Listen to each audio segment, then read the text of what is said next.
Good afternoon, my friends. This is the Grim Flayer, and I hope you're all doing very well today. I am here, and I gotta warn you straight up, if you're not familiar with my channel, if you're not familiar with my content, I am no Pioneer expert. I am a modern player for at least 95% of my games right now. Every time I play Pioneer, I'm like, this is the time. I'm going to learn the meta, and I'm going to take a real run at it. But they keep turning Modern on its head. They keep turning Modern upside down, so it's all I can do most of the time to keep up with Modern along with the rest of my very busy life. So, I just got to give you guys a warning straight up that I am no Pioneer expert. You might see my lack of meta knowledge come through here. You might see misplays. I don't know, but we are going to do our very, very best with an amazing deck. This deck is right up my alley. I think it's really, really cool, and it is a donation league brought to us by a very cool viewer. I'm going to do my best with your name, my friend, Mike Dozshak. If I had to guess, I would give that pronunciation probably top billing, but it's probably wrong. But anyway, Mike actually wrote me a comment on one of my Modern videos saying, hey man, I love the content, but he basically advised me to keep the tilting to a little bit of a more minimum than I've been managing to lately. And this was 100% relevant and accurate criticism. I took it on board and we had a conversation about it, and he said, hey, thanks for being so open. By the way, I've got a really spicy list for you to play. And I said, sure, I'll have a look at it. And he sent me this. And I said, look, man, this is amazing. And he gave me a great write-up. I really appreciate it. But, you know, I don't own most of the cards. Pioneer's not the most on my radar right now. And he said, look, we can make it happen. So we made it happen, and I appreciate that. So over half of the cards, or roughly half of the cards, are on loan from Mike, and he also funded this donation league. So extremely generous of you, my friend. I truly appreciate you, going through what needs to be gone through to make this league happen, and I hope I give your deck a good showcase, give it some publicity, because I think it's actually really, really strong. And like I said, it is right up my alley. So rather than my kind of uninformed speculation, I'm just going to read a little bit of Mike's write-up as I let you guys look at the list. Mike says, so you're playing an Orzhov midrange game with the occasional surprise kill with Heliod and Ballista. Heliod is rarely turned on as a creature, but you have a pile of incidental life gain for value. Making your murderous riders and shambling vents into 3/4s is often very relevant. I can confirm this. I have played just a few warm-up games in the lobby to get used to it. With a Heliod on field, I won the game purely off the back of a shambling vent when it got grindy. I believe this was an 8-9 by the end of the game. Just every time it connects, it gets a permanent +1/+1 counter. Pretty hilarious way to get over the line, right? Mike goes on to say, the question on if this is an objectively better deck than mono-white Heliod isn't really valid, as we're a radically different deck with objectively better cards. You can play just fine Curving Disruption and removal into Planeswalkers to end the game just as easily as going T4 Ballista for a T5 combo kill against decks with minimal disruption. You also don't have to play bad cards for Devotion pips. I've tried cutting a lot of the fun ofs and gone up to 4 Heliod and trying to win with just that, but in that instance I believe you are a worse mono-white Heliod deck. The biggest thing is it doesn't reliably beat Inverter. It's probably a 45-55 matchup. You can win and it gets better post-board, but it's not consistent. The board plan is pretty self-explanatory. Mike says that. Most Pioneer regulars might say that. You might see me scratch my head over some decisions because I'm just not as familiar with the format. But anyway, Mike goes on, I cut a lot of removal where it doesn't matter. There's enough creature matchups where Kaya's Wrath and Settle are good game ones, but they're easy cuts for control, and combo matchups and post-board games. Depending on how I win game one dictates how I'll board as well. If I win with Gideon Beats and I don't show my opponent the combo, I'll lean harder into the combo G2, G3. Vice versa, I'll start by trimming 2 Ballista, 1 Heliod sometimes. And Rest in Peace is the best sideboard card in the format, and if I didn't want the deicide for the Heliod matchup, I would be running a third. So that is Mike's write-up, my friends, and as I said, it is probably more useful than any speculation I could give on the deck tech, because I am just kind of in the dark about Pioneer. I haven't played a league in over a month.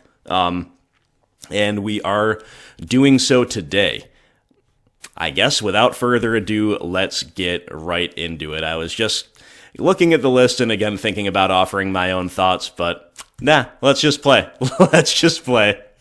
I think that's better for everybody if we just play. So, Mike, I do hope you enjoy this one, my friend. I'll just give you my my kind of impressions rather than anything tactical. I think the deck is really cool. I do, the one thing that I'll say is my impression about Pioneer is that the Heliod combo is better as part of a deck that has a very strong plan B than it is just like turboing out the combo.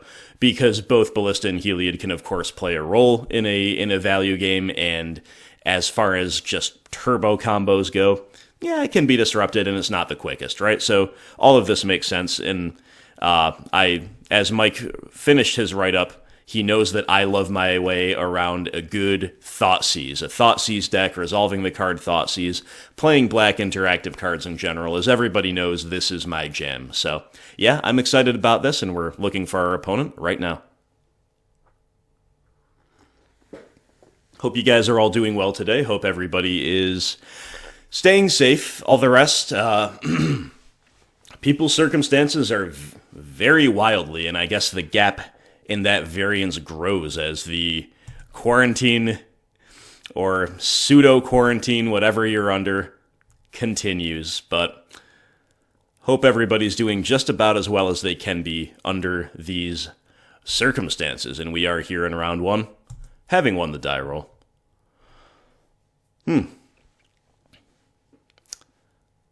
Well, it's a really strong hand, but it doesn't really go anywhere unless we draw lands. We're a 24-land deck, though.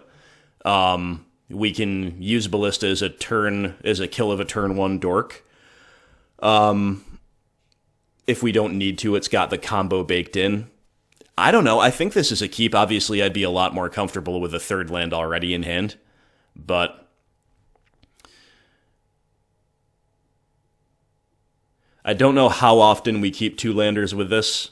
I think this was a borderline keep. I think there are a lot of sixes that would be better, but I think this is just about good enough to keep. But of course the fail rate is we don't hit the third land, and we draw a bunch of high curve stuff, which can happen. We do have a high curve in this deck.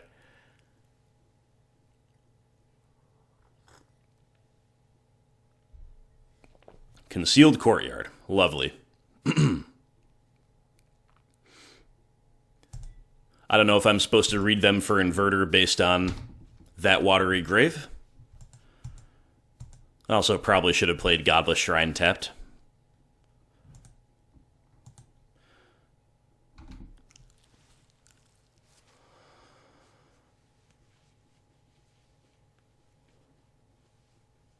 Jace Vryn's Prodigy.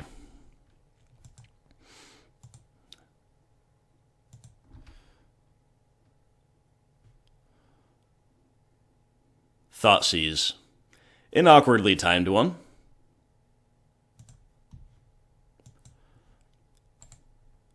Pretty comfortable just killing this chase on sight. Walking Ballista is going to annoy me all day because we can't, it doesn't auto skip us through our turn when we've hit 8, because you can technically still cast it for 0 as long as you have priority. I'm going to lose valuable seconds on the clock. Hopefully that won't matter.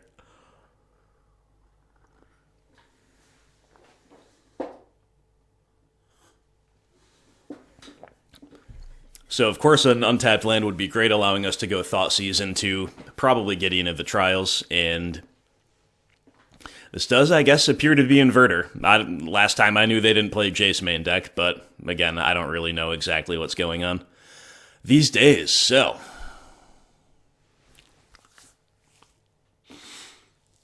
we've missed the land and we've drawn a 4-drop clunker.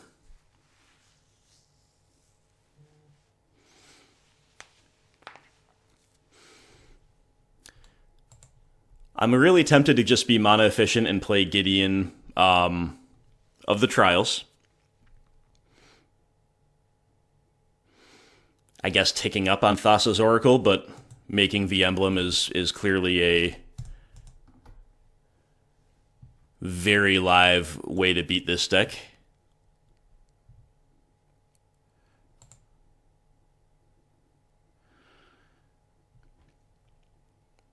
I guess I'm going to make the emblem first thing, because I just simply don't know how many answers they can have. Don't know exactly what I'm playing around, and it is only a 1 power attacker on the other side of the field after all.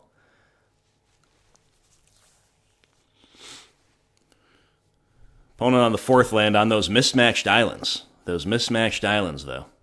I've got mismatched Godless Shrines because 2 of my shrines have been borrowed from Mike here.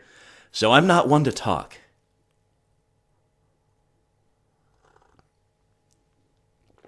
Oh, they're going wide. They're going wide with another Thassa's Oracle. All right.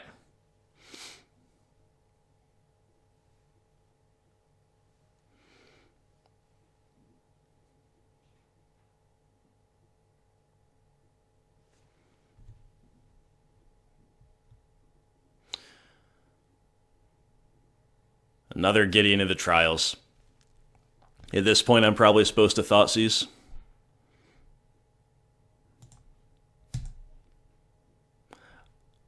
And possibly also cast a Walking Ballista, but I'm not sure about that. Legion's End, Dig Through Time, Fatal Push.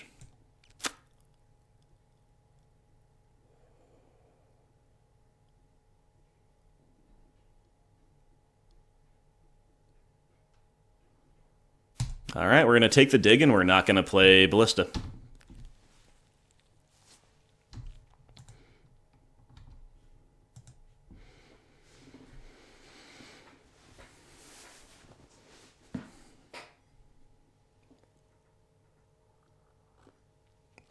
Alright, opponent ripping the Thoughtseize. I mean, it doesn't break my heart. Yes, they can break up the combo. Yes, they can take a good top-end like Gideon ally of Zendikar, but we have enough to do, right?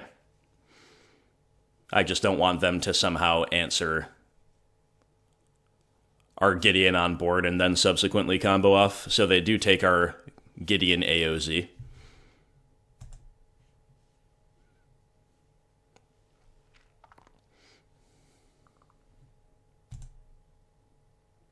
So neither Fatal Push nor Legion's End can deal with Murderous Rider without some other things getting involved here.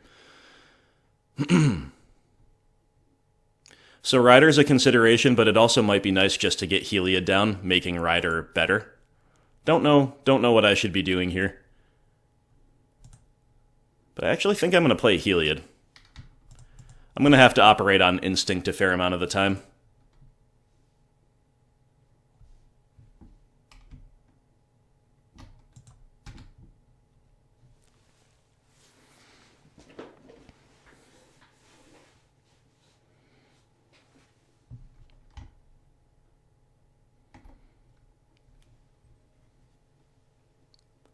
Another Thoughtseize, okay. And now they start attacking the combo. Walking Ballista goes down.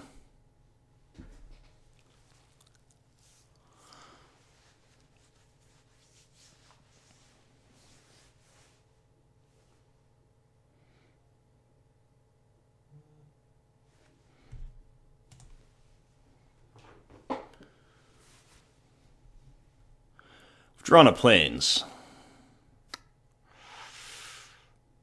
Guess we're supposed to just wrath away this board, right?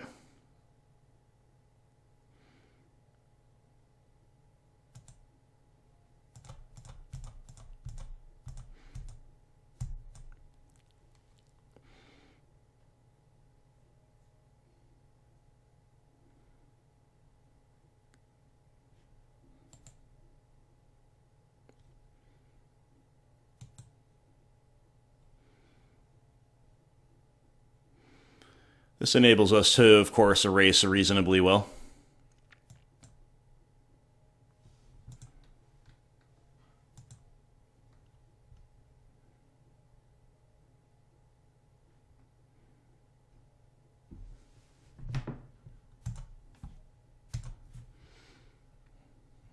All right, taking him to Beattown with Gideon.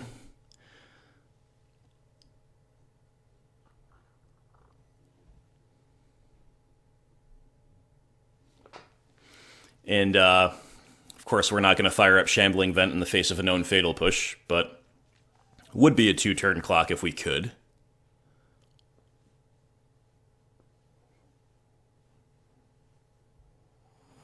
A push of our own, a push of our own.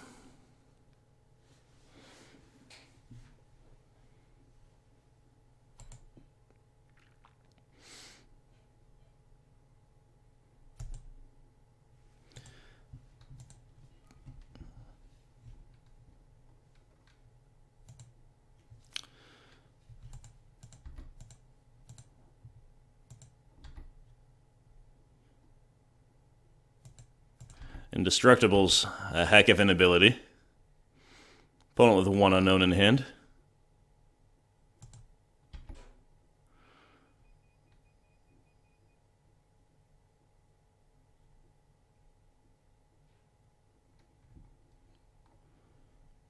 Maybe opponent's new to Pioneer too. I mean, I know I'm slow playing a little bit. Probably hesitating over some obvious decisions.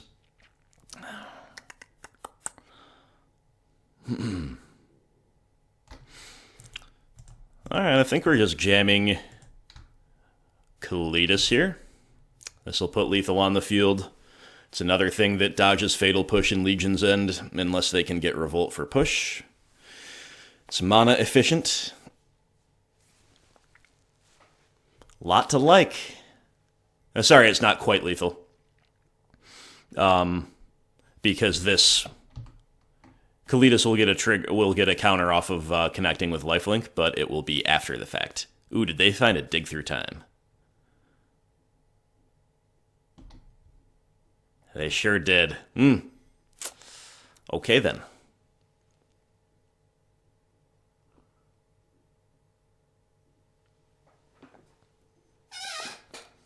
Obviously, that's just about the best thing they could find that I know of.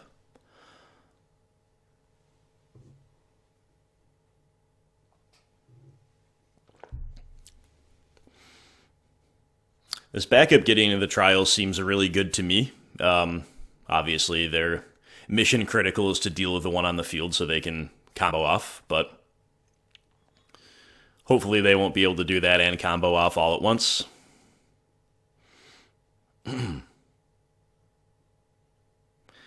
Anguished Unmaking.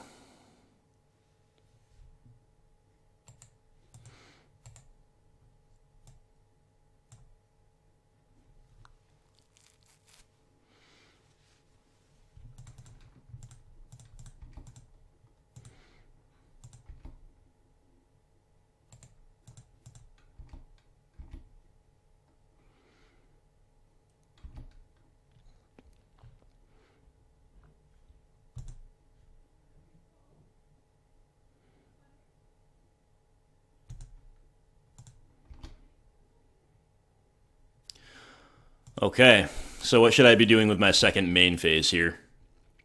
Is it worth deploying Murderous Rider, or should we just hold up on making and push? I'm not sure. 1, 2, 3, 4, 5, 6. They might have another dig. We're probably supposed to play Murderous Rider, right? Let's go as wide as possible here.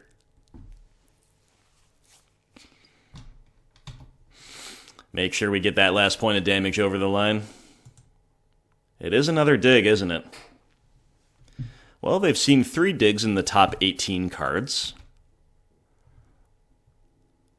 In a game where we're not killing them until turn 10. So, that's a little bit rough. Again, can they win through this Gideon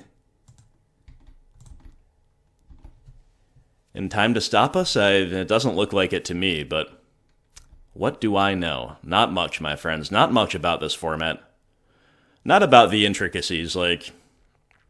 Okay, they're going to push Kalitas off of Effects. And they're going to push Murderous Rider. Sure.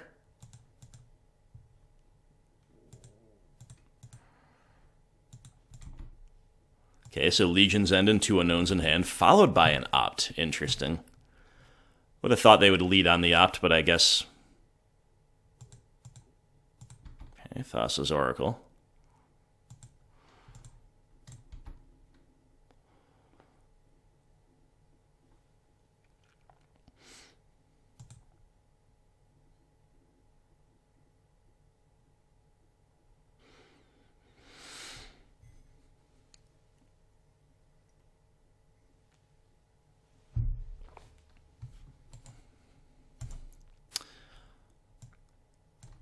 I guess Infinite Obliteration isn't here for this matchup.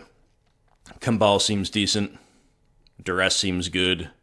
I assume we want Rest in Peace, but I don't know that for sure. And then the last time I played Pioneer, Scarab God was a thing, so you could play maybe Devout Decree for that, but I don't know if that's correct. Again, like, we don't necessarily need to beat the Scarab God outright, because we play a combo too. Bit of a slow first game for us, and, you know, terms of content, I thought I'd be the one more slow playing here, but my apologies, my friends, nothing I can do about it. And no shade to the opponent, they might genuinely have a really tough line here to puzzle through, but I kinda doubt it. They've already made their land drop, they only have 2 mana available. They're staring down getting into the trials. I don't remember if they know whether or not we have a Fatal Push, because they have Thought Seized us, but they've Thought Seized us twice.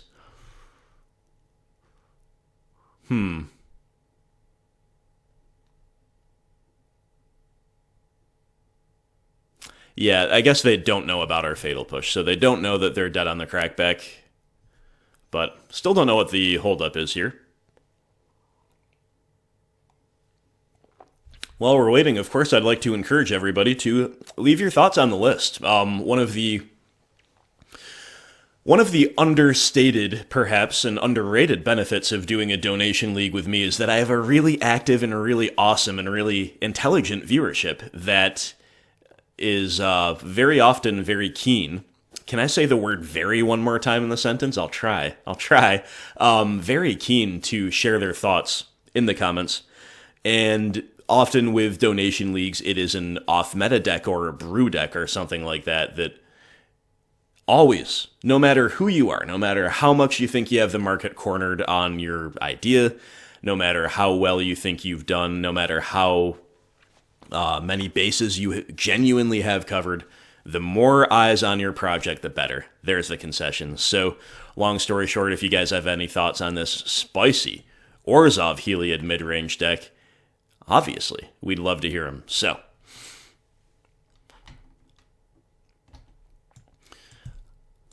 think Kambal, Infinite Obliteration, Duress, Rest in Peace, with, like, I definitely want at least one Kambal, at least 2 Duress, definitely Infinite Obliteration, and then possibly this stuff as well, including maybe a Devout Decree. That's kind of how I'm seeing it. Again, I'll make the caveat, I don't know Pioneer inside and out.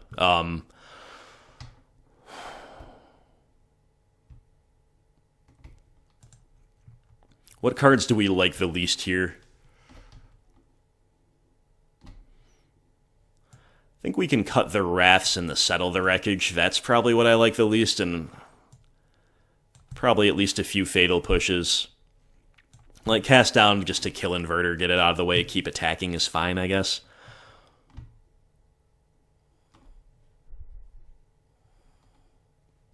I think I'm going to leave in all copies of the combo. Right now we have, if we cut 2 more cards, we could bring in, like, everything, even stuff that I think might be a little fringe. Devout Decree is probably too fringe. Inverter is devoid, so it doesn't count as black, right? So this literally is just for if they play a 1 of Scarab God, which that might be outdated info on my part. So why don't I try to fit in these 8 cards, and then we just need to make 1 more cut. We could cut the final push, we could cut a Cast Down, or we could cut one of these top-end Planeswalkers. I'm pretty happy cutting any of those, to be honest. Anguish Unmaking also beats Scarab God, right? So that's a thing. Yeah, why don't we cut Obnixilis? At least Elspeth can make a board state and erase. Obviously, there's a lot of room. I think even if I was a Pioneer expert, there would be a lot of room for nuance in terms of how we side with this deck in this matchup. But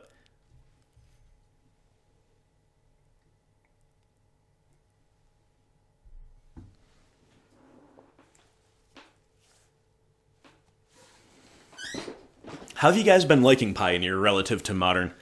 I kind of have had no choice but to put Pioneer on the back burner. I've liked it okay, but I do still like Modern better. And Our hand is very dirtily, but the opponent mulls, and we have infinite obliteration in hand, so I'm just going to keep it and see how it plays. You could argue for us to mull as well, obviously, but honestly, I think infinite obliteration is pretty big game here. And with the opponent mulling, I'm just going to keep a functional hand that has a bit of a free win potential. So yeah, I've had like no choice but to put Pioneer on the back burner. Given the radical changes that happen seemingly every couple months in Modern between new sets and bans, I kind of got no choice. But let me know how you guys out there are liking Pioneer overall, and also relative to Modern or any other formats you're playing, right? Opponent might be double queuing. That's another option here. Ooh. We're flooding. We're flooding. We didn't need another Godless Shrine off the top. That's okay. Infinite obliteration into scoop. That's what's going to happen here, right? Ooh, the Thoughtseize. This hand does not want to be Thoughtseized, that I can tell you. Down goes infinite obliteration. Okay. Our prospects just tanked. They just nosedived. Hey, we top decked our Rest in Peace, though. I guess we're slamming that one. Seems good.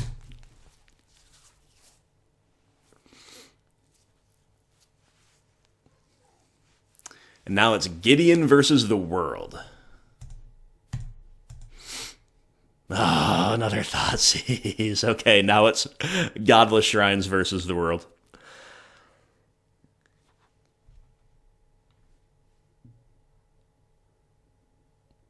Getting to the trials off the top would be most welcome.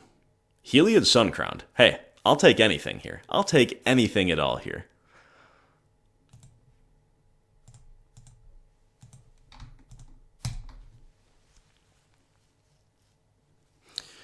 Well, we've been unlucky to be Thoughtseized with, taking away two really impactful cards, but we've also been pretty lucky to rip two pieces of action right on curve. We ripped a 2-drop on our turn 2, and we ripped a 3-drop on our turn 3. Heliod in particular, you could think of better draws, but again, we will take it, right guys? We will take it. Opponent with a Narset. That seems really good, actually.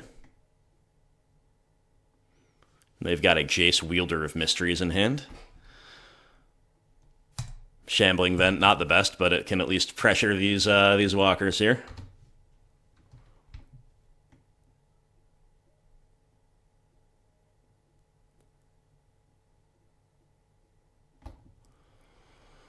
Narset into another Narset, so opponent's going to bury us in value here. Run out the Jace.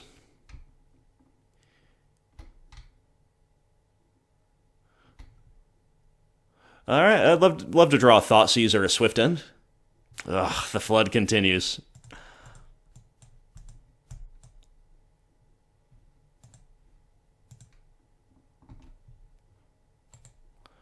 Definitely attacking Jace here because he's a win condition and the other Narset. Not really accomplishing anything. They're clearly going to play this one if they don't have something better to do anyway. And Shambling Vent is growing, it's like we mentioned in the deck tech. Some incidental value from Heliod. Obviously the lifelink doesn't matter much here, but we're just looking for a larger vent to kill Planeswalkers more readily with. But opponent just seeing a billion cards. Topping with the Opt. But then playing a Fetch Land. I'd still really take a Thoughtseize, but I mean, he just got nothing. When you flood this much, there's nothing you can do about it. And even if we mulled to 6, getting double Thoughtseized right away seems pretty bad to me.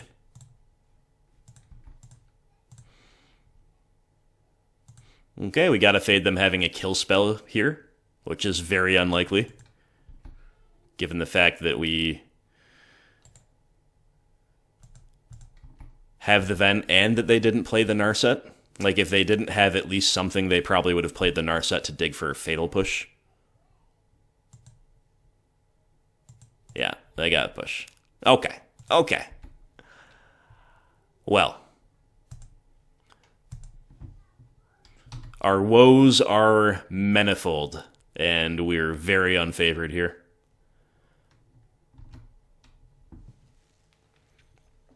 But I guess as long as we have the outs of, like, drawing a Swift End for Jace, they don't have permission, the game will go on.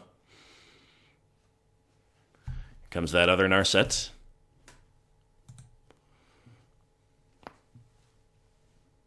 They put Dig Through Time in their hand. Well, they're about to hardcast it next turn if they have their 8th land drop. Kind of funny. We also have the combo kill. We just drew the combo. All right, well, if they don't have permission, I guess we win. Pretty cool, pretty cool. I'm assuming I know how all this works. I don't believe I've actually ever executed the combo here, so...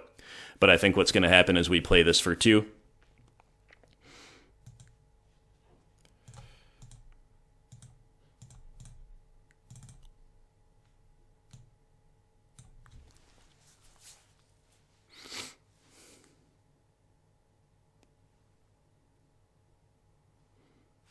First, we'll see if it resolves. Then it might be an interesting question as to when to activate, because we don't want them to have a fatal push in response. But if we let them untap, then they could have 2 pieces of removal.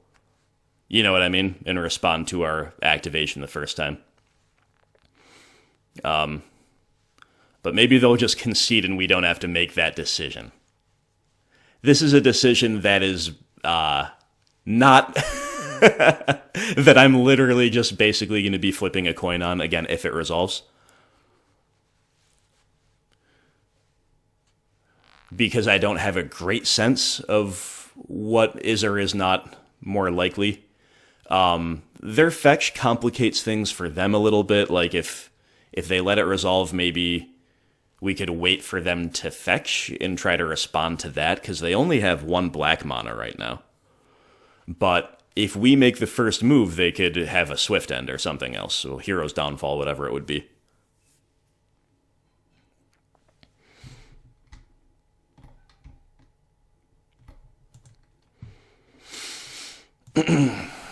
Do we just go for it?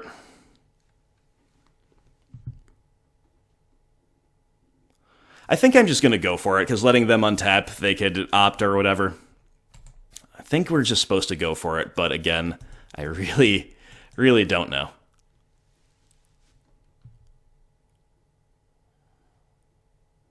This does make them have removal right here, right now.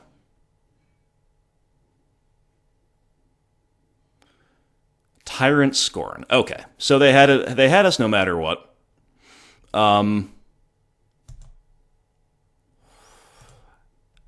I guess we are going to ping Narset here and deny them another look. So I think no matter how we sequence, they would have got us there with that card.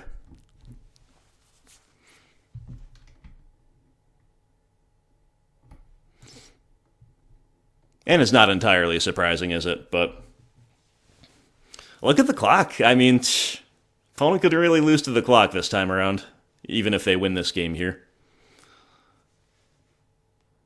I think in general we want to be the ones ahead on the clock, obviously, because in case we do combo and an opponent makes us execute it, plus my unfamiliarity with the deck as a whole, we got to try to stay out on the clock. That's not our issue this time. That is for sure.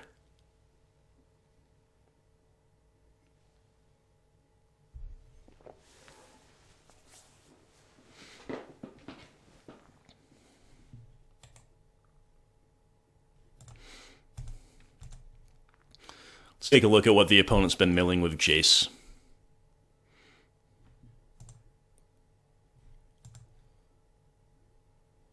Interesting.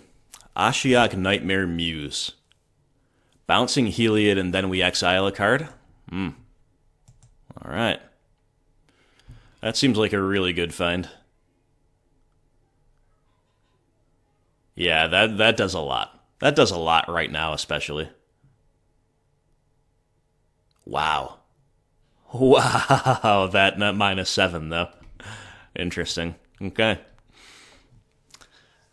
I mean, we literally can just beat the combo deck on the clock if this keeps up, though, so... Yeah, I hate to make you guys sit through it, but that is one of our win conditions right now, especially because we literally cannot catch a break with our draws here. Just drawn literally. I mean, we could take the time to count. But almost exclusively lands.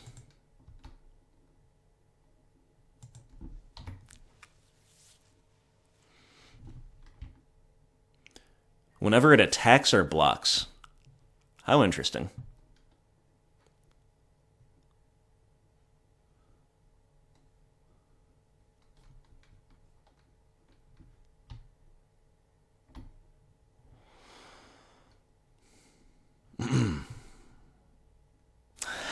Oh my goodness. Okay. Again, at least it's a land that does a thing, but my god. Well, remember how in Game 1 we were worried about not drawing enough lands? This is about as egregious as it gets for the opposite half of the deck problem. Or the opposite end of the spectrum, I should say. Hey, amazingly, opponents should know about this Godless Shrine. This specific shrine, if they've been tracking, I believe has been in our hand. Maybe not from turn 1. No, I think it has been in turn 1. I think we opened on mismatched shrines. But even if they don't know that, I think one of the more recent thought seizes. But maybe they just wanted the Surveil one. I don't know. Gideon of the Trials, eh?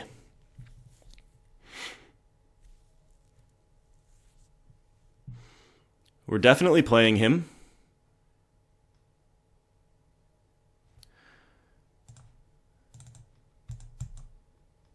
See if he resolves first, and then we'll decide.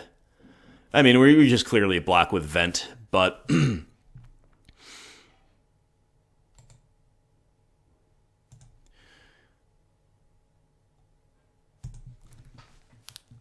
think we're supposed to tick up there rather than make the emblem. Okay.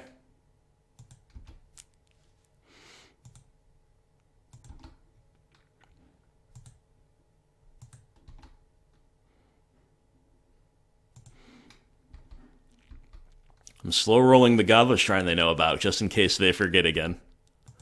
Opponent's starting to play now. I think they've been double queuing, so my apologies for that. J-Salts. Opponent has 13 cards in hand. Kind of sucks to be on the receiving end of this when we're just doing literal nothing here, but...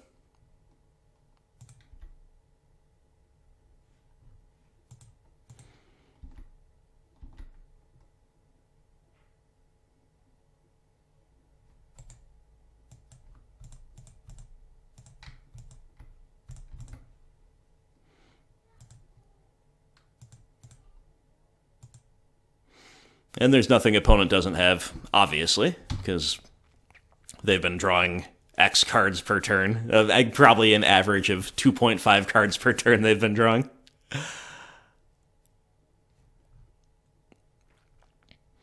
They're doing a lot of milling of us, which is interesting with Jace around, but...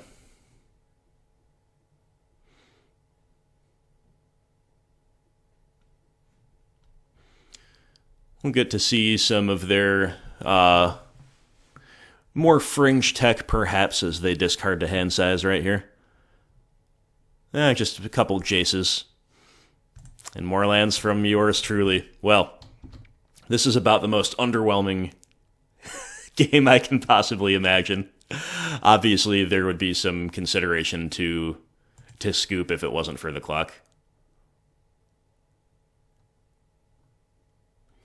Opponent's going to be still taking a lot of actions every turn with these Nightmare attack triggers with 2 Planeswalkers to activate.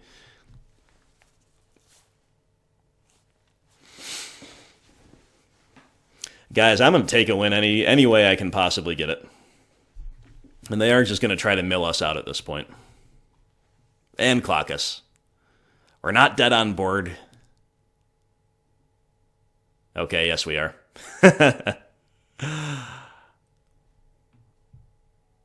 Murderous Rider. That extends the game if we play it as a creature. It keeps us neutral if we play it as, if we Swift End and then play it as a creature, so I guess that's fine.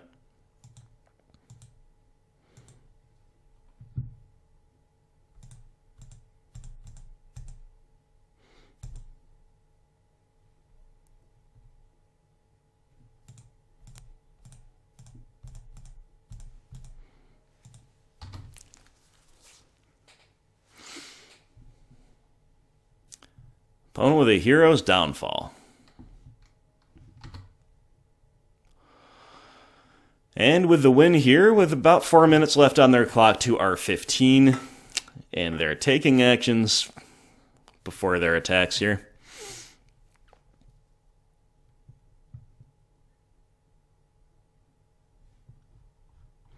Seeing just about our entire 60 here.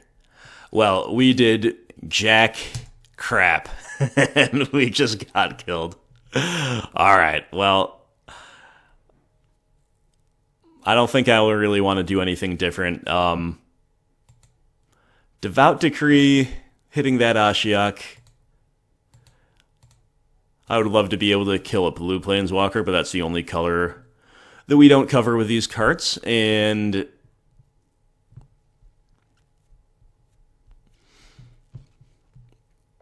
I think on average, the Ashiok shouldn't be too much of an issue relative to what we're up to. Like, look at our really strong mid-range game plan. Look at our combo game plan. Look at our disruption. I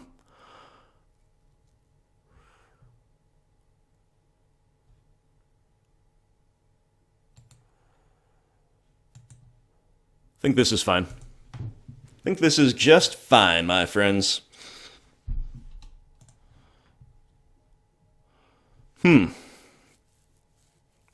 This hand's not great.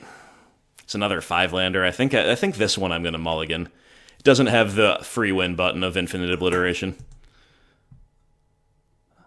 Okay, I mean, another 5-lander. I guess we're going to keep. We can't find a Thoughtseize to save our lives.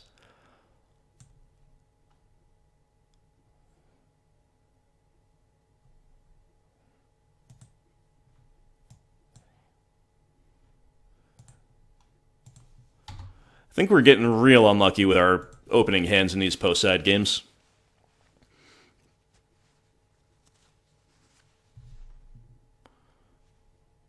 Thoughtseize, huh?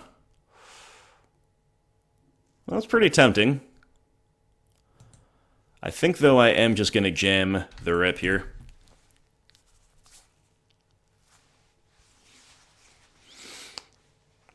If nothing else, I think Rest in Peace is pretty much guaranteed to extend the game, which of course does work to our advantage. Thought Erasure. They take our Thoughtseize, leaving us with Thalia, Heretic, Cathar. We draw our only 6-drop, huh? I don't know how badly I wanted to see the Elspeth here, not gonna lie. Not gonna lie.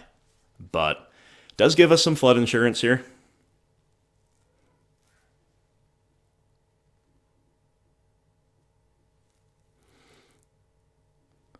Okay, opponent playing some tap stuff in the face of Thalia, and we draw Heliod.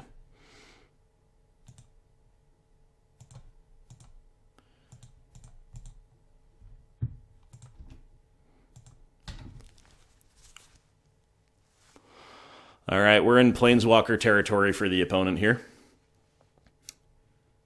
Fabled Passage weirdly would have been... Oh, okay, they're just getting the Revolt, sure. Oh, God, and then a Thoughtseize right after it. Opponent's progressions, man. Opponent's progressions. Pretty wild. We have a Walking Ballista. Well, I think we probably just go for it, play it as a 2-2, force them to have more removal. If they have more removal, then we at least get to ping the Jace.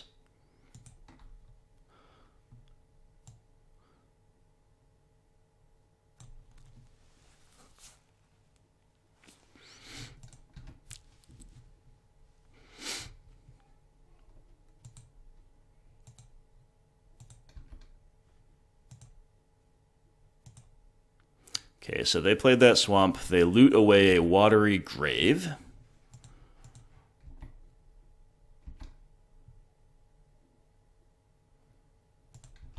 They loot again. Pitching some lands here. Time for an opt.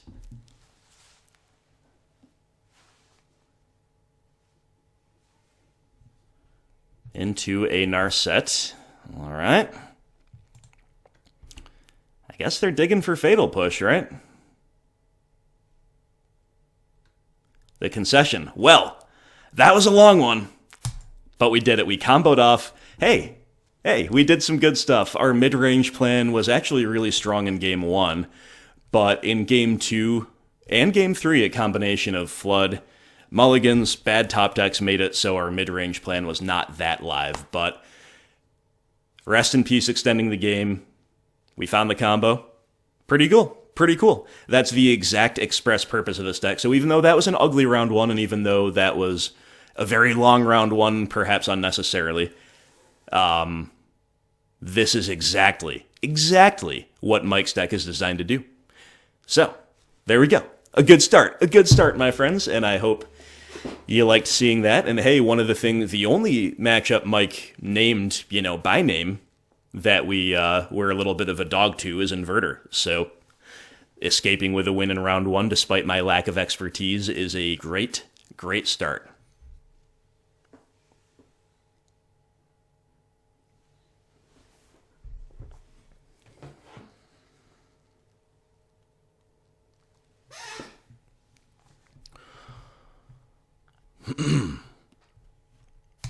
And here we go, round 2.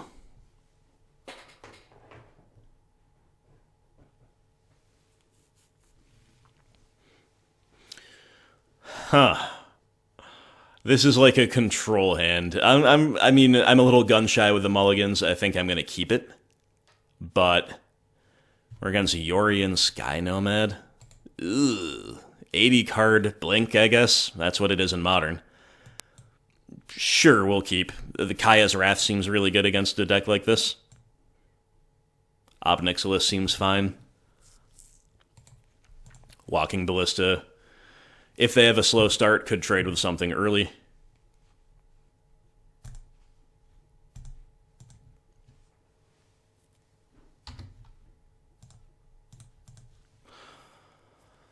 I get the impression companions are not quite as common in Pioneer as they are in Modern right now, but that might be totally wrong. Or it might be so close as to not really be, not really be worth drawing a distinction. Well, since they haven't played anything and since we've drawn Heliod, I think I'm not running out the Ballista here. Turn 3 Heliod, turn 4 Wrath. Okay, I did not expect Growth Spiral out of a Blink deck, but clearly there's a bunch of stuff here going on that I don't know about. I mean, like, a ramp card that replaces itself and is at instant speed is just such a free roll. I think the Seb McKinnon art on Growth Spiral is amazing, but otherwise, cards like this, I'm a little bit leery of their design, but hey, they didn't hit another land. Interesting. And yeah, we continue just doing nothing with our draw step. But we'll get Heliod down here. And even if the opponent has a really explosive turn here with playing to the board, we obviously can just Wrath it away. If they don't, I don't know if it'll be correct to expose the Ballista early. Like, it might be better to just wait till turn 6. I don't know. And I don't know how to rate the opponent's deck here because they're playing Opt and Growth Spiral when I saw Yorion and assumed it would be a lot of ETB creatures like Thraben Inspector. So you got me, guys. You got me. Gideon of the Trials. That's a fine draw. I'm very happy to just run him out.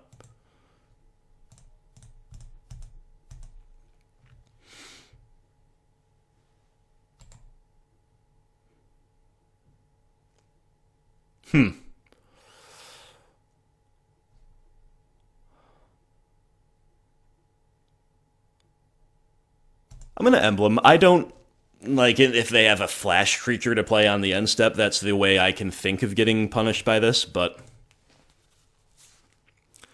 doesn't seem that likely to me. Then again, the +1 is obviously just kind of a free roll, too. Could go either way there. Lumbering Falls. Ooh, Lumbering Falls attacking. I didn't really play around. Elspeth Conquers Death. Wow. Okay, so Heliod's been exiled. Then we're going to get taxed with non-creature spells. And then they're going to buy back nothing right now, but potentially something later. Interesting. Okay, Elspeth Conquers Death is real rough. Real rough.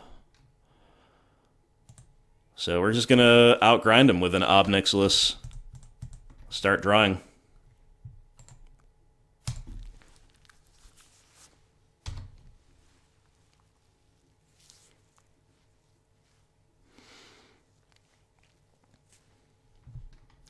Gotta remember that we're being taxed for our upcoming turn.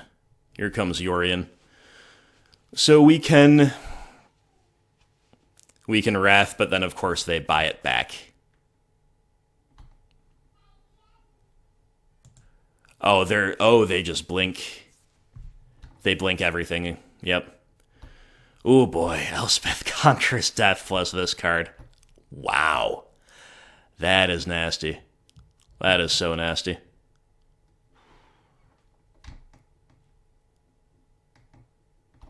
I wonder how much we want Rest in Peace just to compete over this card. This seems like a really tough card for us to beat. Okay, so we're not being taxed this turn.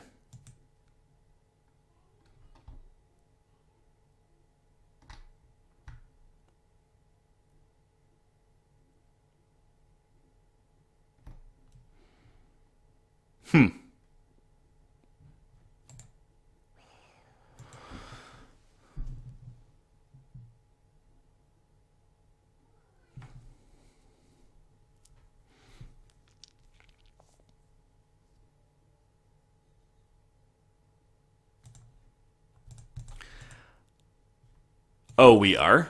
How does that work? What am I missing? I didn't think we'd be taxed this turn because they blinked it.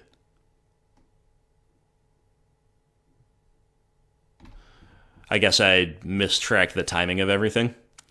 I'm going to do something a little bit value negative here and just sweep away the board and attack with Gideon.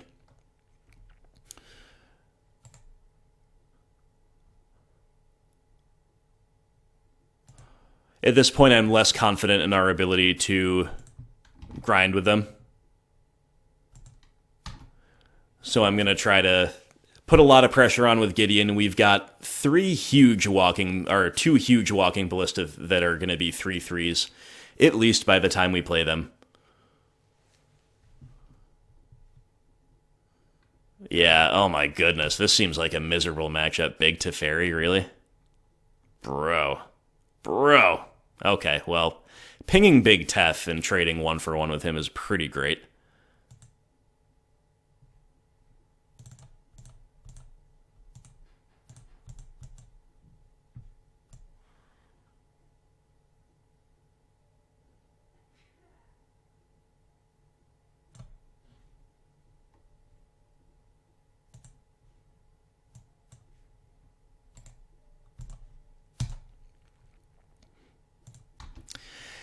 Now, interestingly, next turn we might have a pretty cool line if only Yorion was CMC 4. We could get Revolt with the Ballista. We could play Kalidas, cash in the Ballista for Revolt, push Yorion. They buy back Tef instead of Yorion. It's a little scary. Oh, I guess Yorion would not be able to bounce this. That makes sense. Sorry, I've never played against this deck before. I also have limited experience against sagas. They haven't really entered Modern ever. What was that one people were playing with in mono red decks for a hot minute? It's a low curve one that ramps up your damage for a turn. You got to discard your hand when it enters play. Is it Flame of Keld or something like that?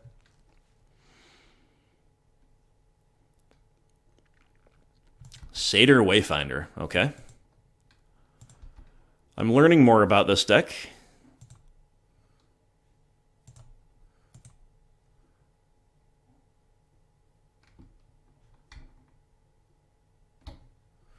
Teferi and Omen of the Sea, Baffling End. Alright. Just deciding how to ping here. Do we want to take a... I don't think we're supposed to ping the Wayfinder because Kalidas is coming down next turn, so I'm just going to ping Teferi twice.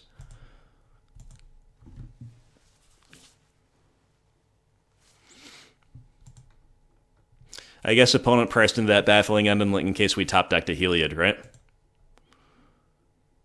Night of Autumn. Okay, yeah, opponent's deck is really interesting. I don't know how meta this is.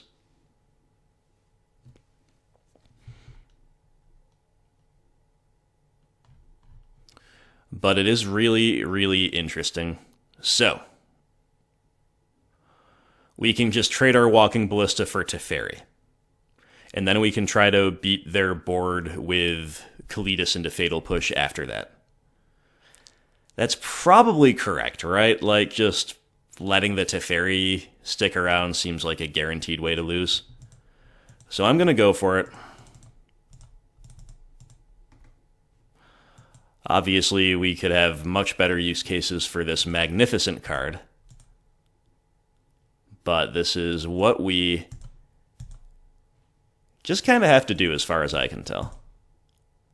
But you see, obviously, the power of Walking Ballista as both a combo piece and a value piece at various stages of the game. You know, on the play, trading it for a Mono Dork on your turn 2 is often good.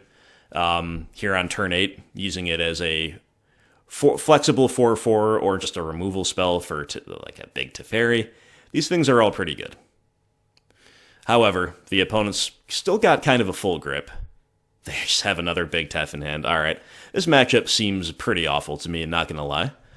Not gonna lie, not gonna lie.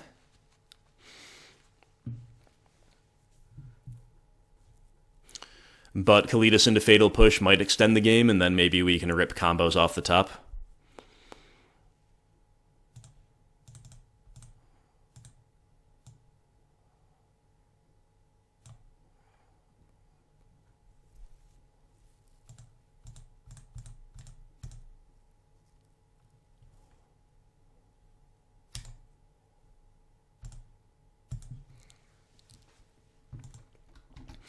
And it's pretty likely they have some kind of bounce or removal. So we're going to hold off on the Fatal Push until the opportune moment. Obviously, you want to hit as high impact of a target and get the zombie as possible.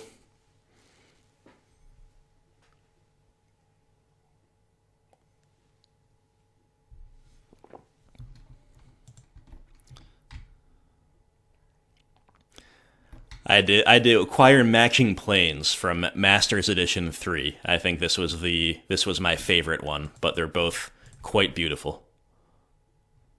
Okay. D-Sphere on Kalidas.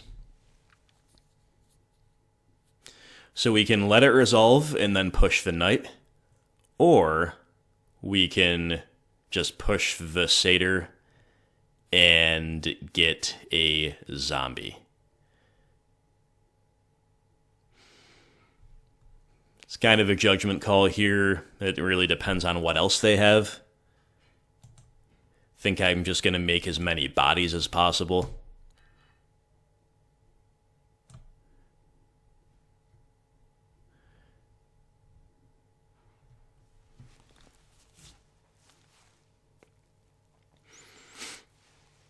The individual card quality of their threats is not of as much importance with our Gideon around.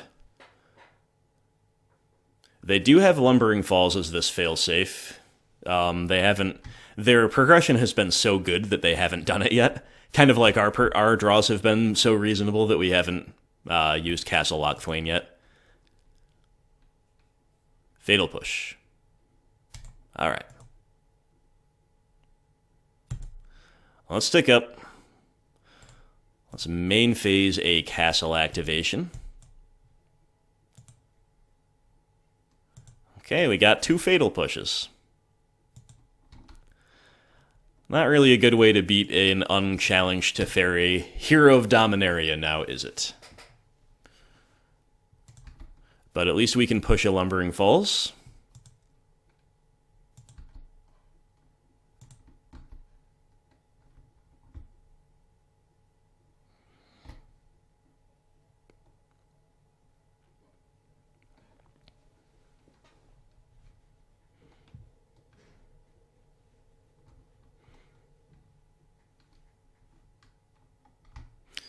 They don't even really need to build that hard around Yorion, I guess, because they have just...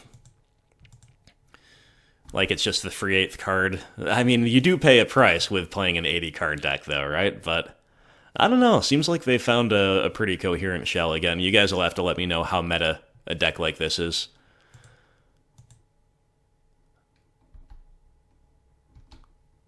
Okay. Opponent shocking in, but then just saying go. Very interesting.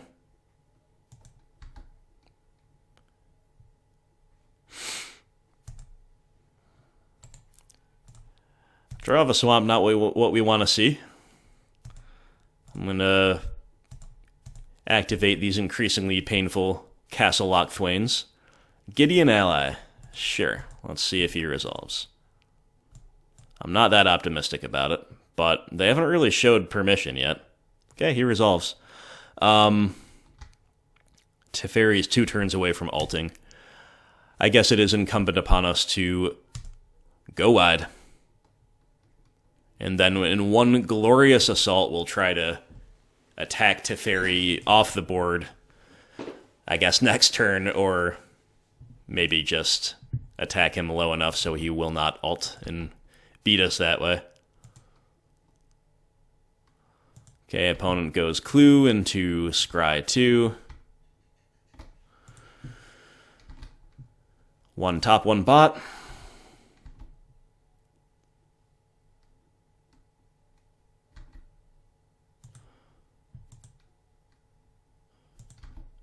Okay, opponent just churning through the deck here.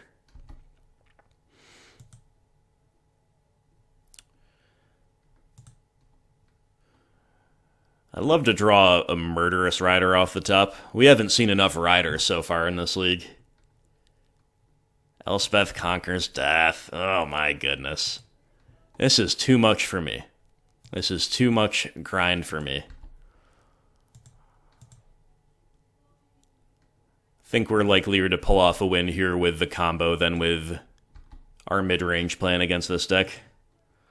Opponent just making more bodies, which is pretty bad for us, but we will be able to try to push the knight on the end step. An opponent will have between 4 and 5 mana to work with, whether or not they shock this in. They don't shock it in. And they've got Baffling End. Wow. I mean, I guess we're not that surprised, but still, wow. Alright, so before they untap those 2 lands, we're going to push the Knight of Autumn. Then we're going to try to draw another removal spell off the top. But either way, we're going to push an Inspector, attack Teferi. We found another Gideon of the Trials. Well, let's begin with another push.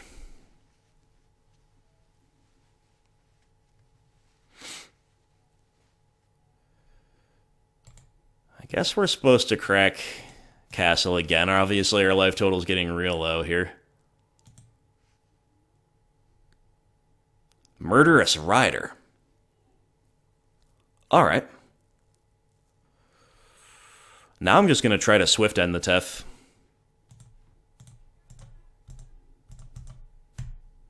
That's kind of what we've been digging for.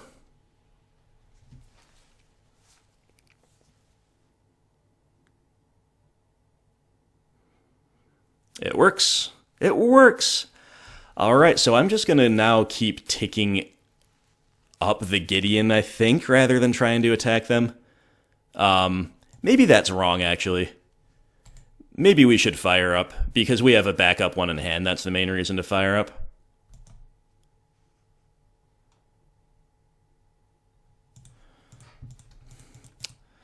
I think I'm going to risk them cracking back and putting us to 2. Like, I think we can outrace them with our rider coming down and our backup Gid and all that. We're just going to be bold. We're going to be bold here and decisive. Okay, opponent's still going to go to their turn with their main phase with 6 cards in hand. So you gotta figure that things are not looking the very best for us still. But I guess that's even more incentive to try to race. D-Sphere for Gideon. Got it.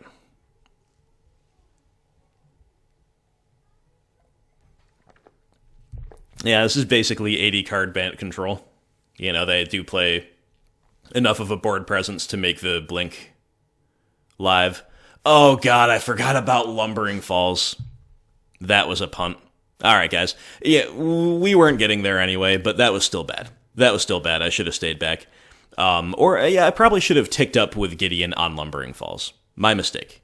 Yeah, I mean, there's a lot to consider when you're in an unfamiliar meta against a matchup like that. So, my bad.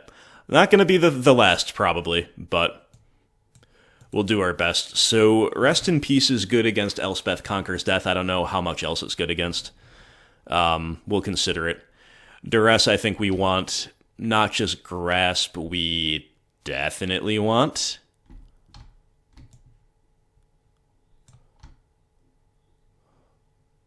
Kumbal seems pretty reasonable. So I think we want, from among these 9 cards, probably at least 6 or 7. What is less good here than we'd like?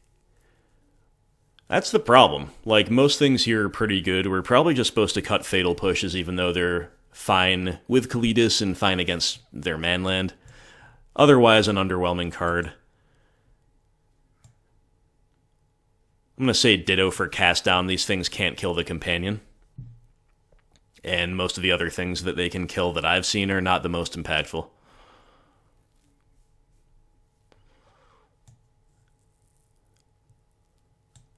Also probably want to call into question the Kaya's Wraths. I could see leaving in Settle the Wreckage, though. Or I could see leaving in, like, 1 Wrath. But what does it look like if we cut all of them? Again, we're probably supposed to cut all of them. Like, they're a Teferi deck. That's really what's going to beat us, I think.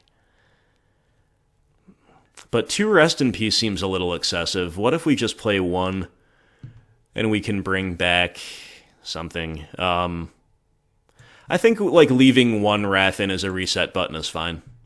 I think I'd rather have Wrath than Settle.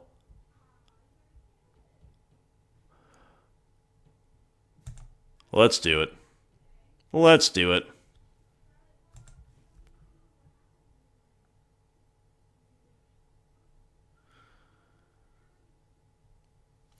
A very painful hand with our mana, but I'm going to keep it. I like opening on Duress. I like all the other spells in our hand, too. As far as non-combo hands go, this is probably one of the better ones, and it's also more realistic to leverage it on the play, I guess, right? Opponent has mulled to 6 as well. Okay, Disdainful Stroke. Interesting. Elspeth Conquers Death and Disdainful Stroke. Well, Stroke's going to counter our Gideons, but Conquers Death is just so good. Kind of think we have to take Elspeth Conquers Death, personally. That's like... That and Teferi seem like their best cards to me. And it's very possible we can catch them tapped out with that stroke, right? Or just otherwise Thoughtseize it away, I guess. Alright, I'll cast the Thoughtseize. Wayfinder or Stroke? I think we're going to ignore the Wayfinder for now.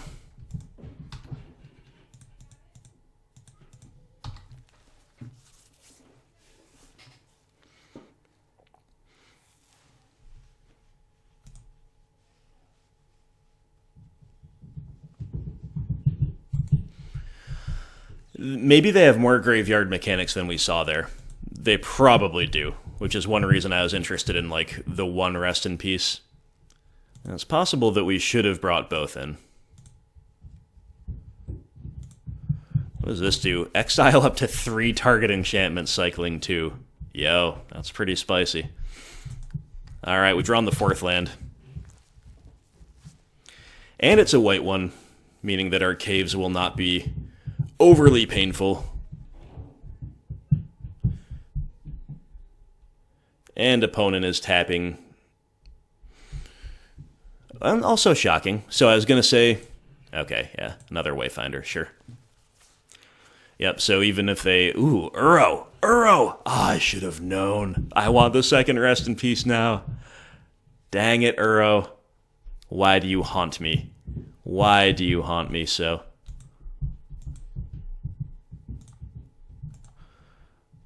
Alright, at least 2 lands in the opponent's hand.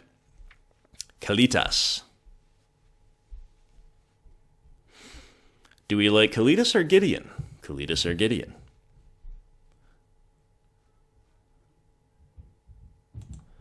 I'll get a Gideon down here.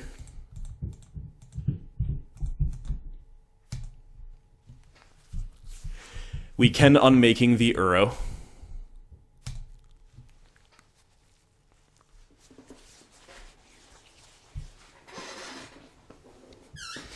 I think Gideon survives more of their interactive spells, and also as a duplicate, if they do have one, it's kind of better to run one out. Plus, it's just accruing more value. We don't have kill spells in hand, we have an exile spell, so that's a little non-Bowie with Kalitas. But admittedly, any way we can permanently take care of Uro is going to be fine with me. Okay. Opponent with some unknowns in hand there.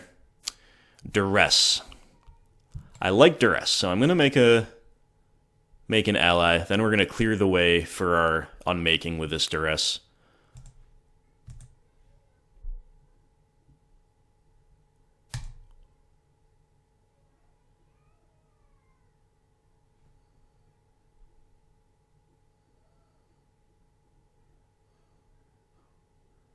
Omen of the Sea, okay. Hopefully this does not brick.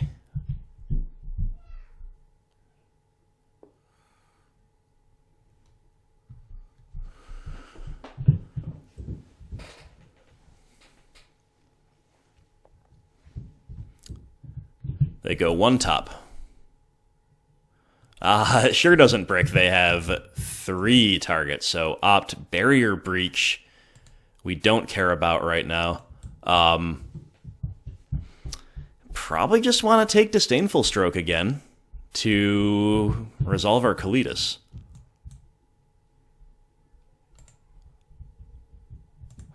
And we're going to exile Uro.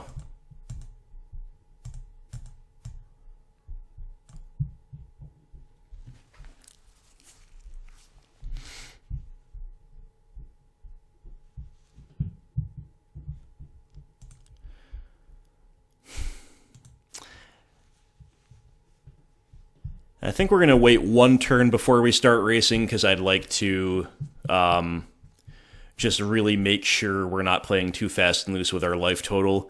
And I want to make sure they can't pressure the Gideon too hard, because I really want to get Kalitas down before too much else happens. They've presented us with some things that we kind of had to do to delay the Kalitas, right? We can't let Uro stick around and attack.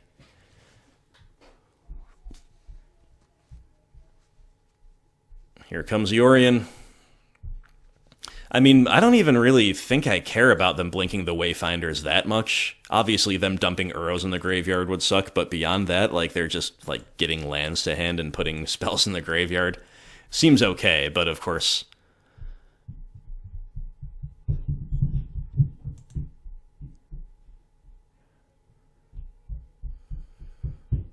Alright, so let's review. Let's review here. They led with Opt, so the Opt is gone.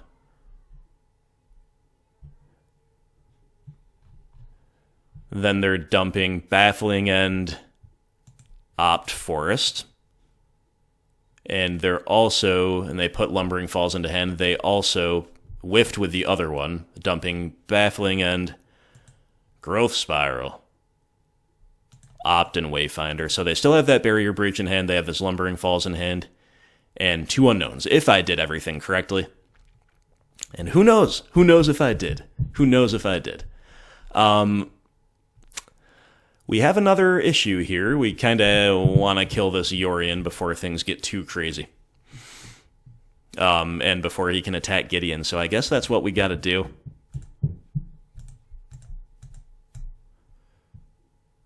Obviously, it would be really nice to have Kalidas down, but we don't.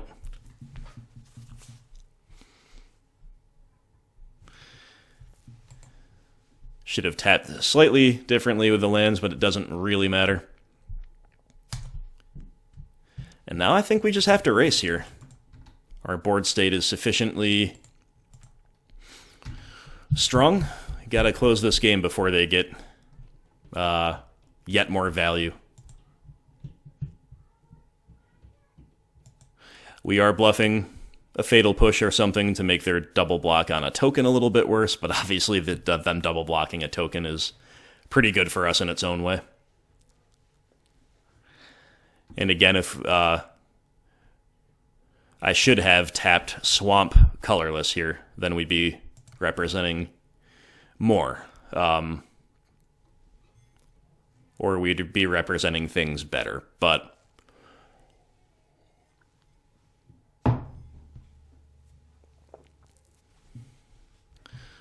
opponent really did seem to calculate a turn or two ahead there, and then they are indeed going for the double block. Oh, but they reconsider. Oh, but they reconsider. I'll turn off auto yields just to bluff a little bit better.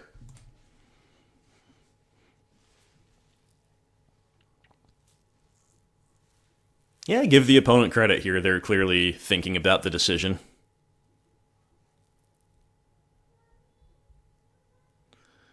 In the end, it will be the Knight ally going down under the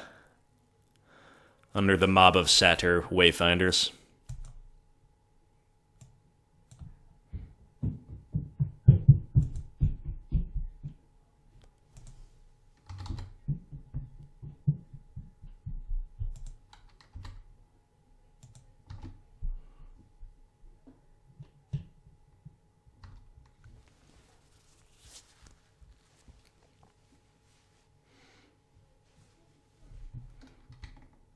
This is 2 mana to cycle this. That might be what they're starting off with here. No, they found an Urro. Yo. Come on, Urro. I hate this card. I hate playing this card. I had, admittedly, some fun using it on Urolgari. If you haven't seen that video, it's a recent one of mine. It was a donation league just like this one, but it was in Modern. We played Blue Rock, basically, instead of the usual, like, Simic X snow package with Astrolabes and Quattles, which usually, of course, is Bant in Modern, but sometimes people will play Sultai as well, but even in that, under those circumstances, it's still usually kind of a control deck. This was like a aggressive mid-range Blue Rock deck. It was pretty sweet, not gonna lie. It was kind of sweet.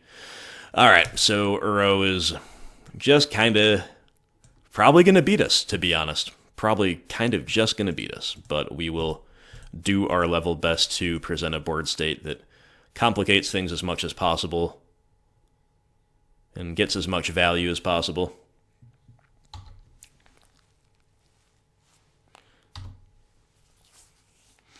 But we needed to rip a kill spell there, and instead we ripped a land, so You hate to see it. Once again, we're managing to stay ahead on the clock despite me being really unfamiliar with the format and also live commentating. Opponent with a little tough to bounce Kalidas. Yeah. Uro is just so deterministic when the game is close, when it's two fair decks. Like, the life gain is an underrated part of why Uro is so freaking good. Because it's not like you can let him get all the value and hope that they break on removal and try to kill him on the crackback. Like, he just gains 3 life every time he ETBs or attacks. Just does everything. So we got no choice but to chump block there. And they just have big Teferi. Yep.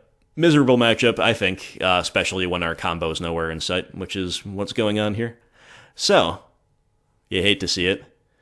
That's an interesting play from the opponent, though, minusing Big Tef. I guess they don't need to worry about the value because they have Uro, right? This does give us a window to kill the Planeswalker with Shambling Vent, but that's pretty awful, isn't it? Man. I guess it really doesn't matter that much what we do because we're just simply not getting there. I think this is maybe a slightly higher upside play. Like, I don't think we can afford to take a turn off without casting spells. So we're just hoping they have only bricks for the rest of the game by sequencing this way. But getting the Kalidas down means that no matter whether they do or do not block, we have had a mana-efficient turn and we've really improved our board state. Right? So, obviously a fatal push there would have been pretty cool too. Opponent with, again, nothing they don't have. D-Sphere for the Kalidas.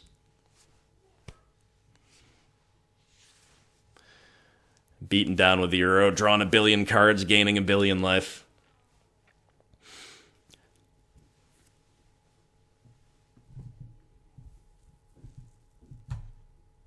Not blocking this time. We need to keep our creatures around to try to pressure the Planeswalkers. Or try to set up a mob block on Uro, potentially. Opponent still with the Barrier Breach in hand, so I guess even our combo is not really an out. They've been very disciplined with that. Or have they? Has it just been exiled? Maybe I missed that. I think that's a different one they found that was exiled earlier, though. Could be wrong.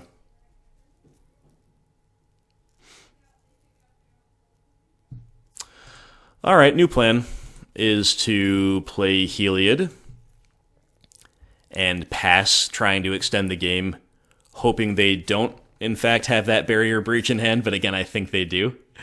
And then we could rip the combo and potentially win if they have just absolutely nothing, but we assume they do. And if this is the Barrier Breach, yeah, like I said, I thought they had it. Alright, that's good enough for me.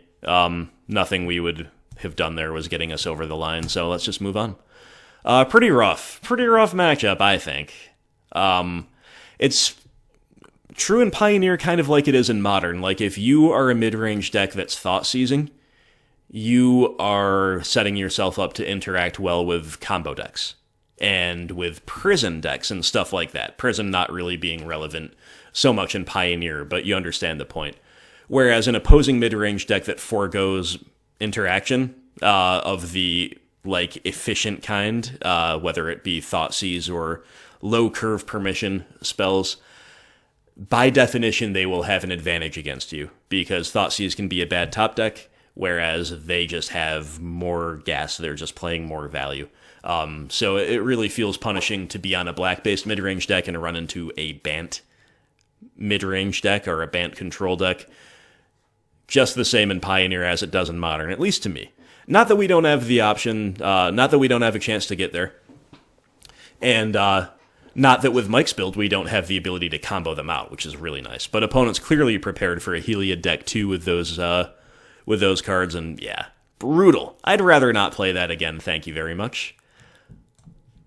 Let's see what else Pioneer has to offer us. We are 1-1. We're in round 3. We've won the die roll. What have we got? What have we got? What have we got? What have we got? We're against another companion. Gigantha. This could be any number of decks. I'm going to keep this hand. It could be an aggressive green deck, just using this as kind of a free 5/5. Opponent will mulligan. I like Thalia, Heretic, Cathar on the play.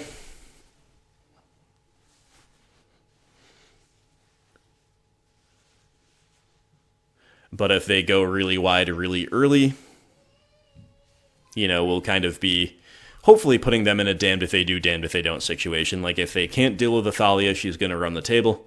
If they can, maybe they spend mana on her and only to get their board raft. Plains, Swamp, Forest. Okay. Absent it is.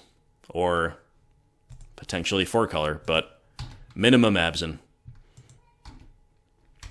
No card in your... or it could be 5-color, right? No card in your starting deck has more than one of the same mana symbol in its mana cost. Alright. Alright.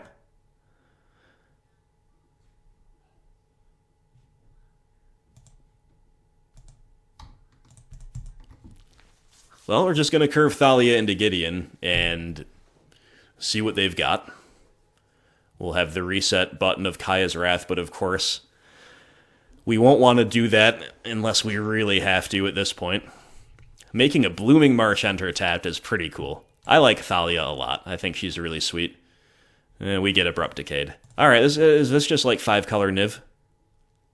I don't know.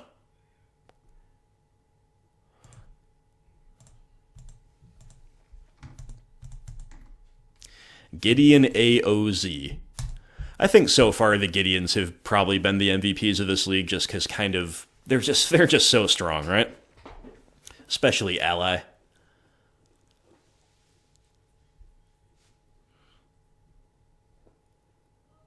Dreadbore. Okay. Okay. Well, at the risk of getting our shambling Vent Fatal pushed, I think the best thing we can do is attack with it.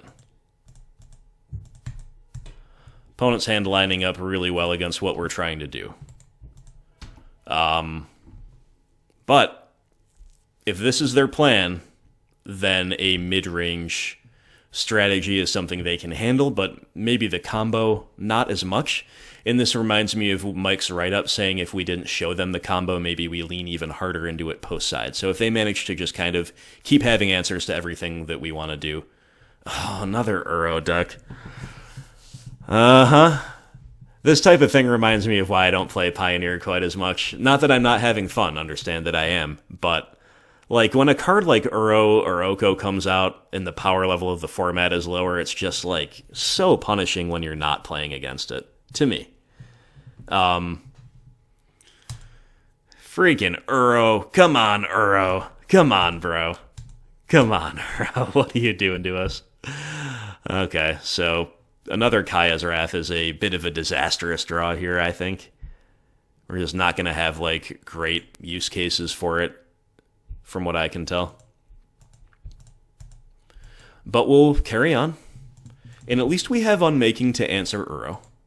And at least they cannot escape him quite yet. But I'd love to be, like, assembling the combo right now instead of drawing Wraths. Or I'd love to draw, like, Gideons or Thoughtseizes or, you know, lots of good draws. We're not quite hitting them. It's been okay, but uh-oh. When they start slow tapping... Okay, no, it is just Gigantha the Companion. Fair enough. There's Heliod. There is Heliod, huh? Well, we cannot double spell no matter what we do. We have gained a lot of life. This is just pretty much a literal 5/5. They already have Rainbow Mana, right? Forest, Island, Mountain. This makes white. Yeah, they seem to have Rainbow Mana if they want it. So, I mean, but giving them 10 mana is pretty rough too, isn't it? Oh, man. Oh, man, oh, man. Okay. I think I'm just going to Wrath and gain 2 life.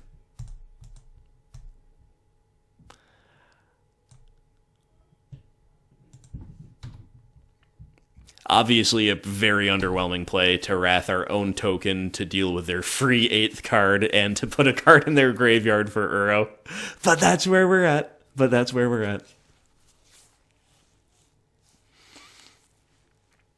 There's Niv Mizzet. 5-color Niv. Again, like, I think this is just a really bad matchup. Opponent gets Unmoored Ego, Teferi, Time Raveler, and Abrupt Decay. Wow. I don't think we can beat the Unmoored Ego, because if we show them Heliod, they should Unmoored Ego naming Ballista. And it's just really hard to see us overcoming the mid-range plan. I almost want to scoop without showing them the combo.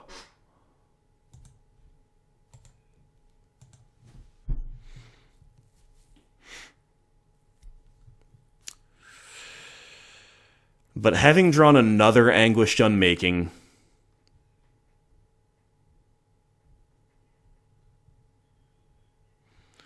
like, maybe it's reasonable to play it out.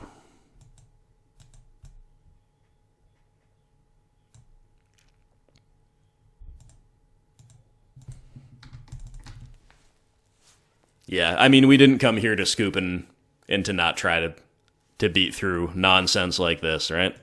So let's do it.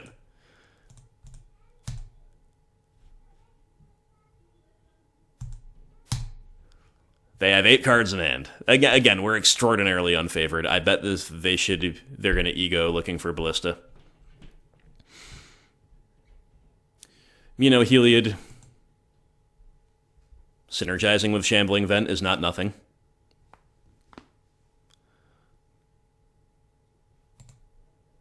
Okay, or they're just going to go on the Teferi plan. I guess that makes sense in a value-oriented type of way. Sylvan Caryatid. Concealed Courtyard. That thing protects Teferi annoyingly well.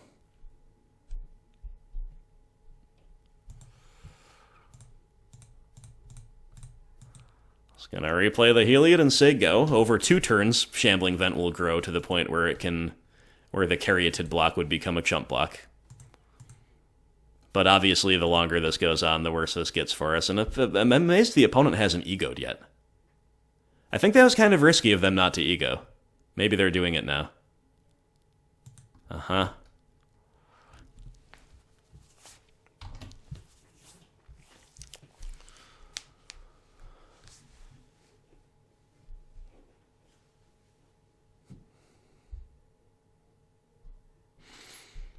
Had a pretty sweet moment with Unmoored Ego in my Earl Gari League. I had never registered or resolved the card before, and Ego was my donor's suggestion over the Disdainful Strokes I originally had in the sideboard, and the opponent had like a massive dredge turn in terms of filling the graveyard on their turn 3 on the play in game 3, but they could not get anything out of the yard, so they just had a bunch of amalgam sitting in the yard. Then, fortunately, we got to untap, ego them away, and that was pretty cool. I think it's pretty mediocre Grave Hate, especially on the draw against Dredge, but it did just wreck him there. And opponent has Nahiri the Harbinger. Alright, well, I guess we're probably going to Anguished Unmaking her.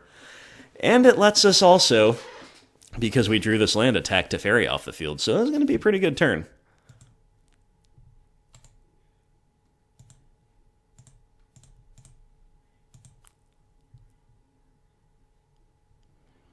I guess, actually, we did not need that swamp. I am mistaken. So the swamp was a bad draw. Never mind. I go back to complaining. Yeah, we're just going to have to deal with Uro with a Wrath and resetting their graveyard, right? I don't think we can let Nahiri live at 6 loyalty, especially.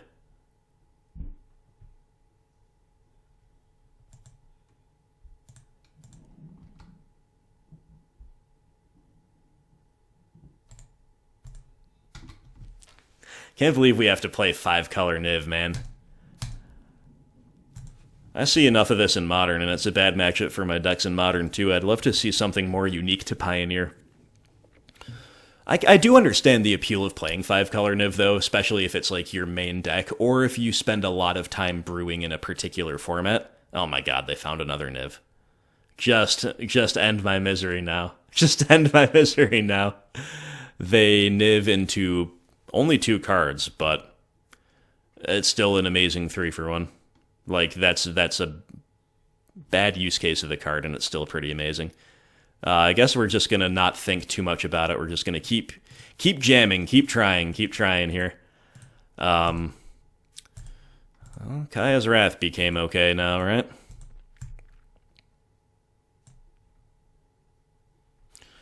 Now what do we want to do? Polychronos enters with 6, escapes with 12, and can fight? My goodness, I guess we're just going to attack with Shambling Vent here.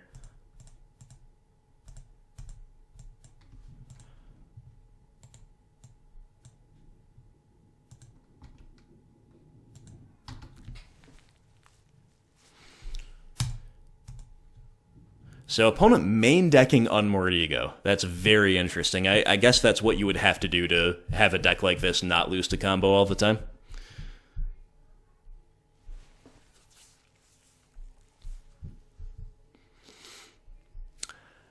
You guys will have to let me know how representative this is of Pioneer. I mean, they lack for nothing. Polychronos, Uro, Teferi, they can really take their pick here. They just go Polychronos, pass, holding up the fight ability here. So we just draw a land.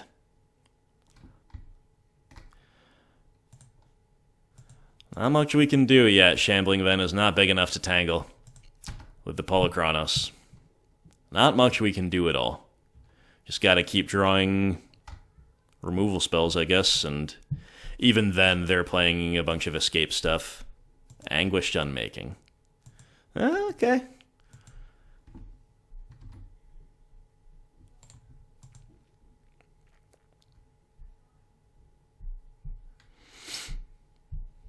Here comes Uro. Life total gets a little bit low. Uro's gonna fix that real quick.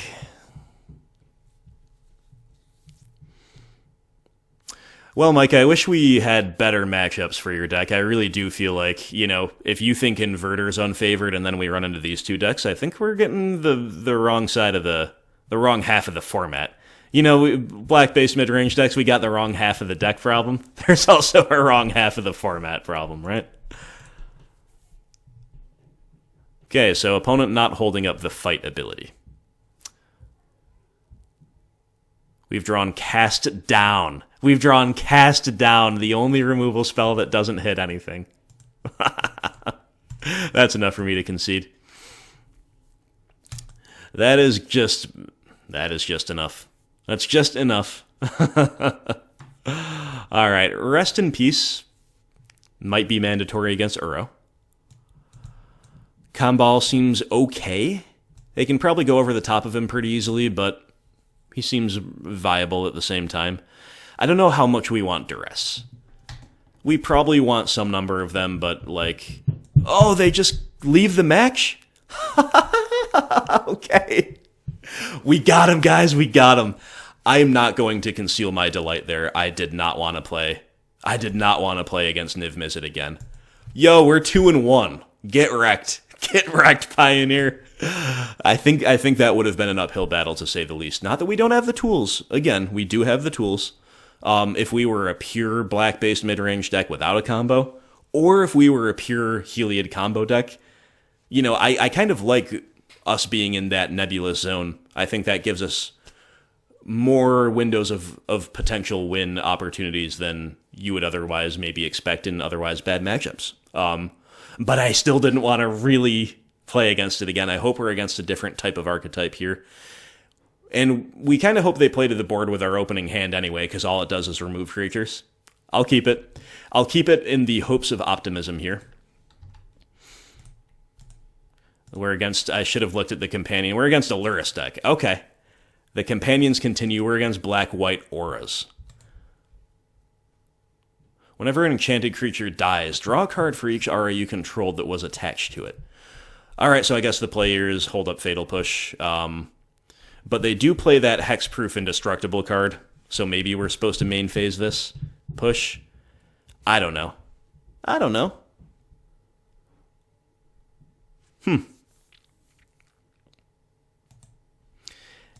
Yeah, because I'm not as familiar with how many potential blowouts there are, I know there are at least some. I'm just main phasing the push. But obviously, we have the 2-for-1 potential if they just went for an aura, right? They keep a 1-lander. Oh boy. Alright. I think I'm going to continue just removing things main phase. I think the fact that they are on a 1-lander is, and we're making our land drops and they're not, is sufficient reason not to get greedy. Alright, there's their second land. There's a favored Hoplite.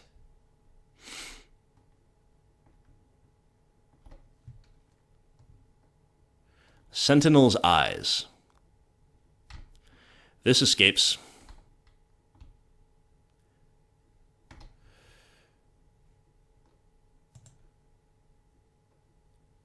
I think we're just going to take our window for a swift end here. We obviously have to save at least one piece of removal for Lurrus. And the Wrath could be interesting there, like if they wait till turn 4 and go Lurrus, buy back a Hateful Eidolon, we can just sweep them away. If they keep making threats here, then they just play Lurrus right out. Fair enough. Fair enough.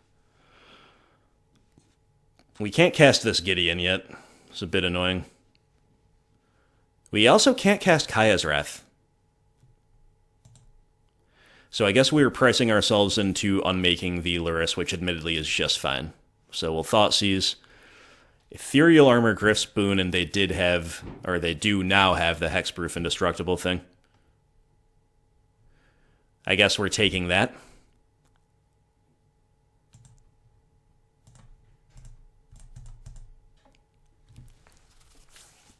Alright, we gotta draw a white land, but we've disrupted the opponent so well. And we draw a white land. Awesome. It's probably better to get Gideon down than Rider, right?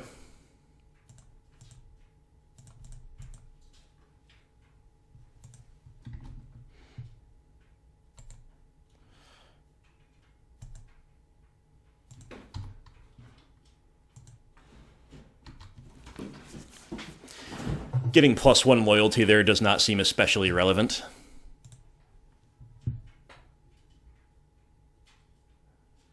Kalidas. Also probably better than...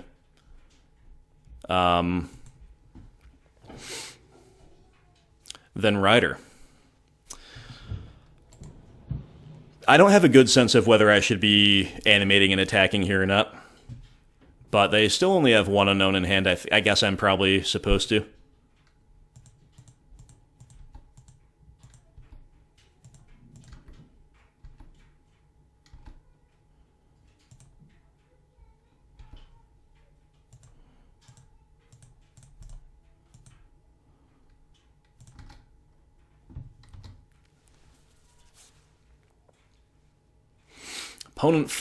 Opponent flooding after our million kill spells, so we are getting rather lucky here. Gideon Ally also seems really good.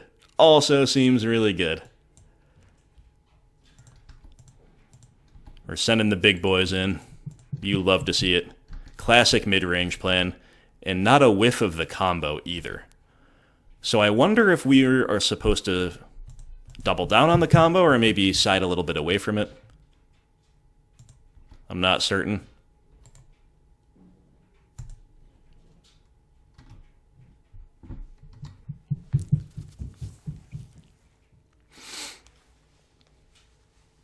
GG. Cool. Alright. So I'm not going to know the ins and outs of a deck like that, but I think clearly just removing their creatures and trying to leverage whichever win conditions are available to us is what we want to do. Noxious Grasp and Devout Decree both hit some things.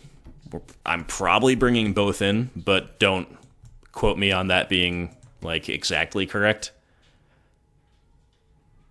But they play white creatures, they play black creatures. I'm probably going to play both of these things. They both have upsides. Problem is, I don't think that much in our deck is bad. So I do wonder if we're supposed to trim away from the combo a little bit. I could see that, because I can see them like being able to disrupt the combo potentially, but also just like outracing us. I think our mid-range plan's really good here. At least it looked really good there. So I'm going to do that.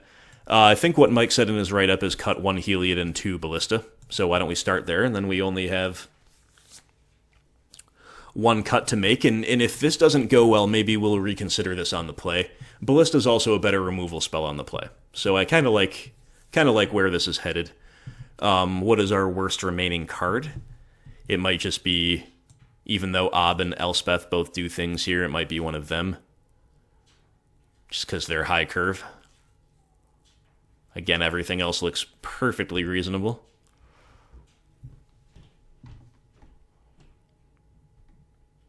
Yeah, I'm going to cut Ob. We shall see. We shall see.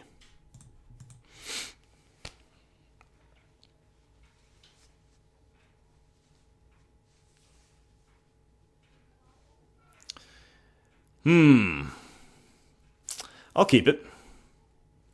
That's a tad slow, but I'll keep it. Can't really turn our noses up at a couple removal spells, I don't think.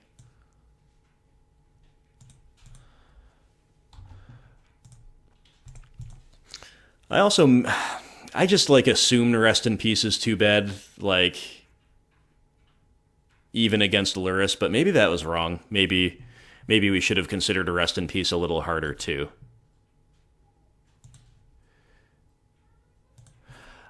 The draw of Fatal Push is awesome. I'm going to continue to just 1-for-1 when the opportunity arises, rather than look for 2-for-1 blowouts unless I feel we're really far behind and we need to take the high-risk, high-reward line.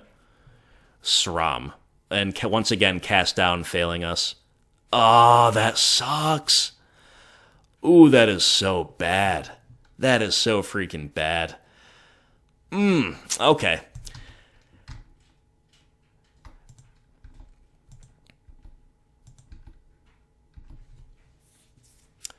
Unlucky. Hateful Eidolon. All right.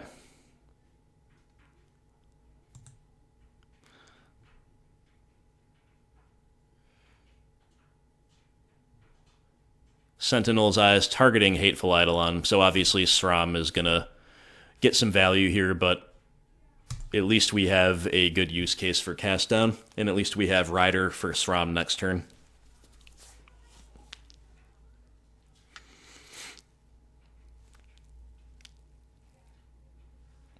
Cartouche of Solidarity.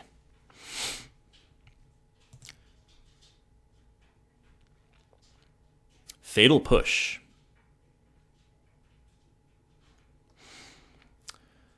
I think we'll just be mana efficient here and go Rider. That way next turn we can cast Rider into Push.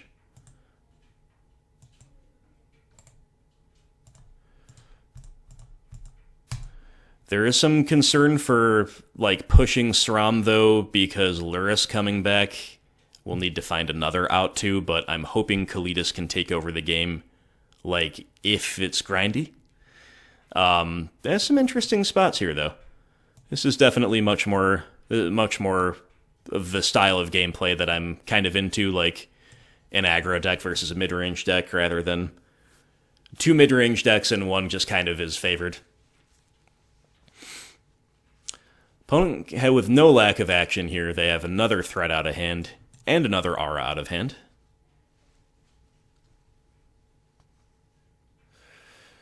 So I think it might be correct to jam Kalidas here, hope they don't have removal, and then we'll start getting 2-for-1s with our removal next turn.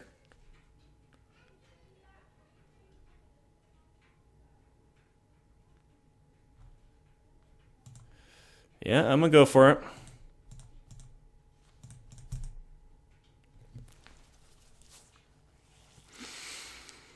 And hey, you know, we're getting close enough to Elspeth that she might actually be a factor in this game. Would have loved to probably have a Gideon over her at most points, obviously, but then again, have we really had a chance to take a turn off for a Planeswalker yet? I'm not sure. Lurrus, here he is. Buying back the Hateful Eidolon, or the... Oh, Cartouche. Ooh, buying back Cartouche is nasty here. Thalia. Thalia.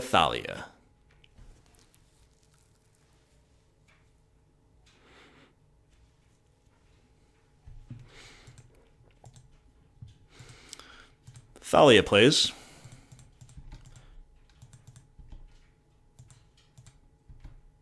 Don't know how much better she is than Murderous Rider, but she's probably better enough for me to want to play. Obviously, I wish we could remove Lurrus here, but we cannot.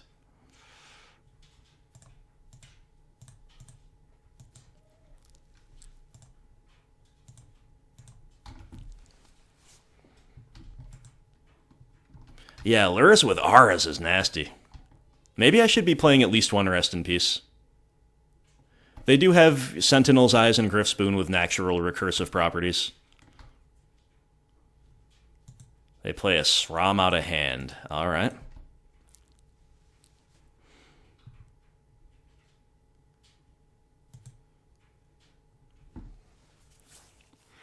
I guess we are pretty pressed into pushing him, huh?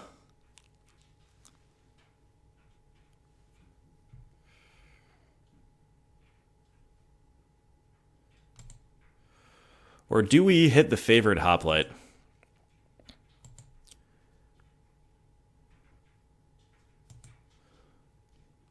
I don't know, guys. I don't know. They could have the blowout spell in hand either way.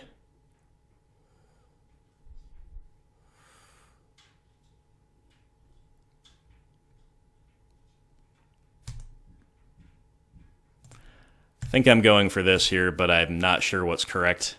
Let me make sure nothing's going to blow this out. It's prevent all damage. It's...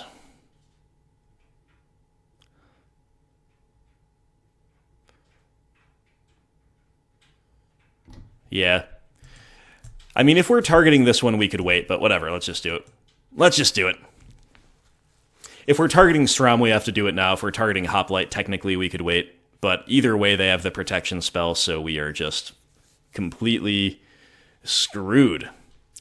And taking exactly lethal, too. So that was probably the wrong play, because if we'd thought about it a little bit more, giving them the excuse to go for the pump here is pretty bad. Okay, yeah, I never claimed any expertise. This is the type of thing where if I'd played against this deck like ever, I probably would have foreseen that. So they got us. That was a good game, though. I'm still not convinced that we want to go back on the combo more than we are. But Walking Ballista does get better on the play. And if we bring back the Ballistas, it's possible we should bring back the other Heliod, too. I think we're supposed to play all Thought Seizes. I'm going to play one Rest in Peace. I'm going to cut Elspeth. And I'm not seeing much else I don't like, really, honestly. Looks like our 60 is really good against them. But they're also, I think, a really good deck. I'm going to run it back like this. Apologies if this is incorrect, but I think this is at least within the realm of reason.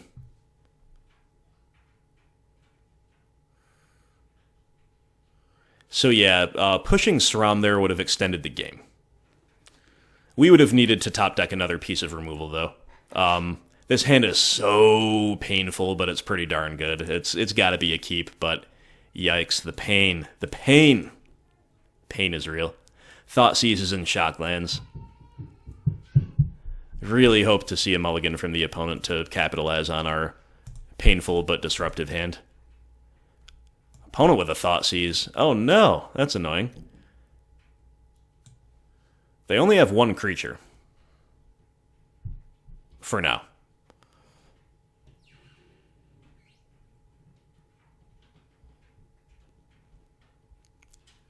I guess we have to take it.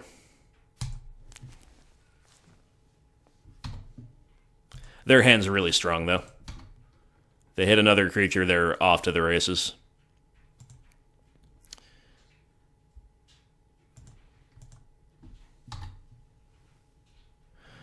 We have been thought seized, my friends.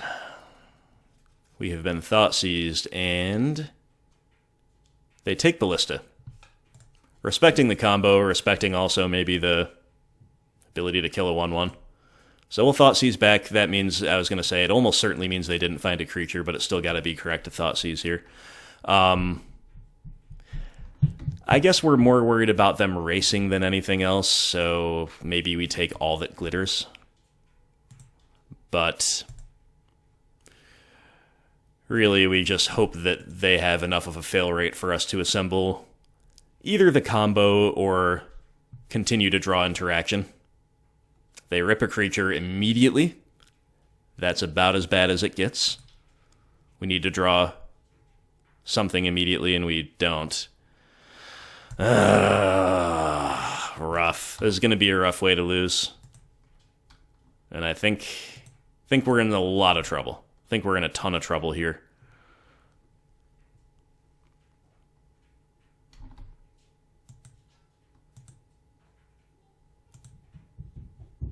Opponents rip the third land too, so they have Lurrus coming. We're just pretty dead. Gotta draw a Wrath, maybe? I mean, we got good draws. Let's draw Settle the Wreckage. Let's draw Settle the Wreckage. We've got lots of good draws in our deck. Settle. Kalitas. Well, that doesn't do it. So we might as well play Gideon and chump with a Knight rather than trying to chump with the Kalitas, right? Make Settle the Wreckage still good next turn, though.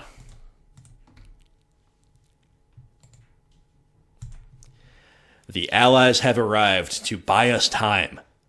Can we get there? Can we, first of all, fade them finding like a flying enchantment? And secondly, fade, or draw the exact card that we need?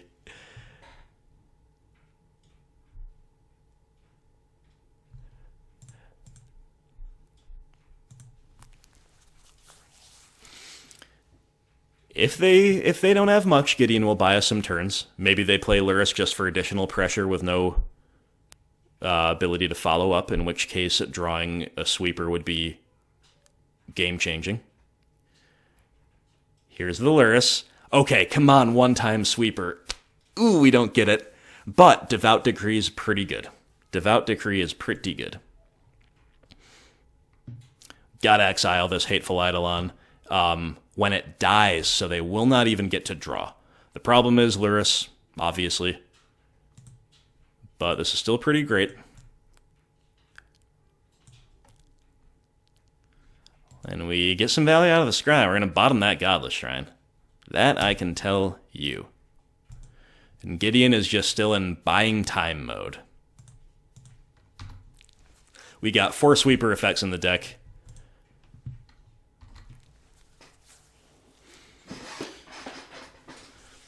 Kalitas makes other draws much better if we can continue extending the game.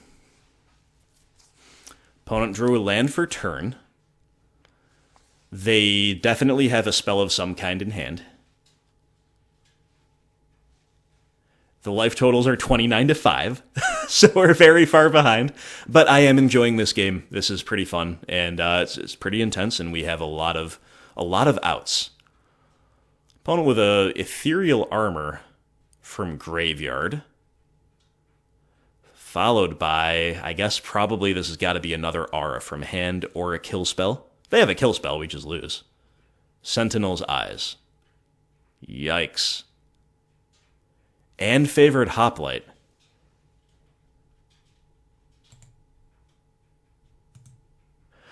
Oh, they escaped Sentinel's Eyes. Yeah. Lots of bad stuff going on. Opponent just kind of ignoring our Gideon, as they probably should. They're going to put us to 2. All right, sweeper. Sweeper or bust.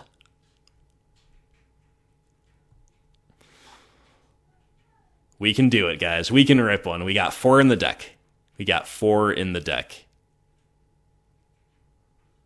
We did it! See y'all later. We're at 2, so it's probably better to start pumping out knights than it is to race with Gideon. It's a 1,000,000 turn clock. Let's just make knights. Okay, the game goes on. The game goes on. Ooh, opponent ripping a creature right away is very, very, very, very good for them. Obviously. We can beat this card. Let's draw Fatal Push right now, would be perfect. Concealed Courtyard a little less perfect. But Kalidas is still excellent here.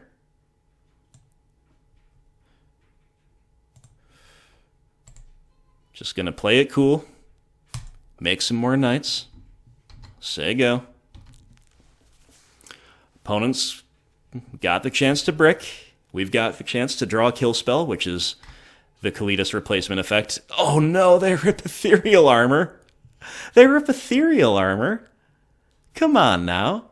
This is getting a little silly. Alright, throw another knight under the bus. These knights have been just so selfless, so heroic. Alright, we need a kill spell for the hateful Eidolon. Come on, come on. We got it.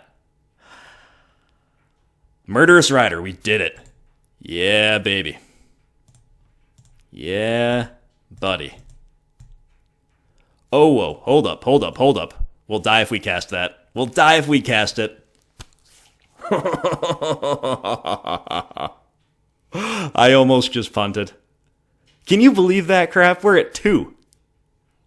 If we were at 3, we'd be all set. Suppose I should have been more specific. And because they have Vigilance and First Strike, we cannot even do anything like suicide in the way of suiciding in. Well, that's ridiculous. That is just ridiculous.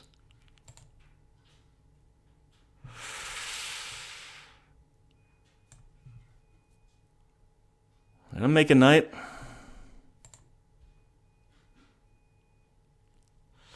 This thing is a zombie.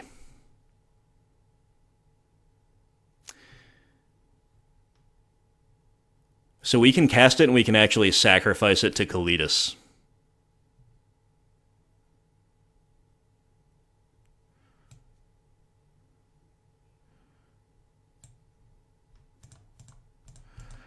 That is obviously 1,000,000 miles worse than actually getting to kill it, but that's our play.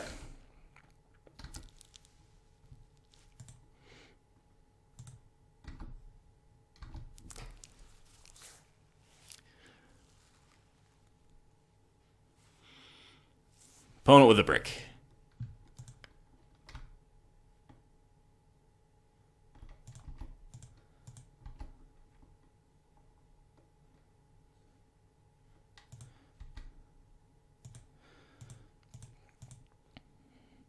Alright, I think for the sake of mana efficiency, we are supposed to cash in the Rider here.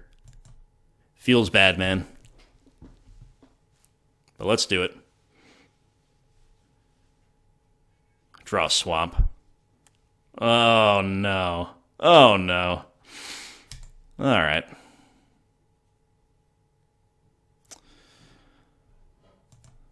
I can't bring myself to cash in the Gideon yet.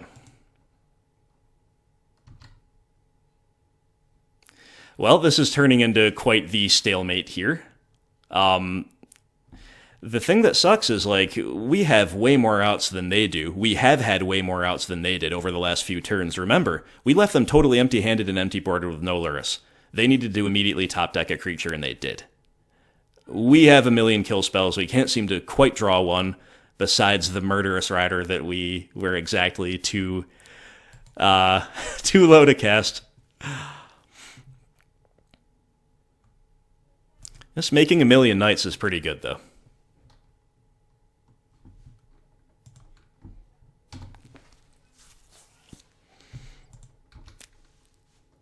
Drawing a million swamps a little less good. They never make it easy on us, do they, guys? Well, I guess the Niv Mizzet opponent scooping after round 1 made it easy on us. +1/+1 and first strike. So there goes our chances of ever beating this thing in combat. Not that it didn't already have first strike, but realistically, we're not going to grow the Kalitas that much unless things are already otherwise going our way. So, like, a part of me was thinking cashing in the Gideon to make Kalitas 1 point higher than the Eidolon, like a 6/7 to its 5/6, but that was just always going to be rough. We did it. No, we didn't! We can't cast this one either! The life loss is real! All these freaking life loss spells, dude. You have to laugh. You just have to laugh, right? I hope I haven't missed anything. I don't think we have had any way to gain life, because the thing's had first strike ever since we've had lifelink online.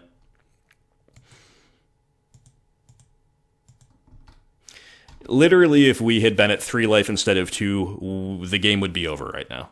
The game would be over by far right now. They'd literally be dead.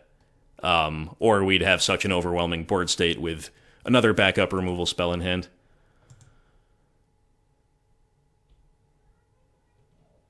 Getting to the trials. That's fine. I mean, it's reasonable. It plays. The thing we want more than anything else is just a kill spell that we can actually cast, though. But the longer that goes on, the more likely they are to have Karametra's Blessing or whatever that card is.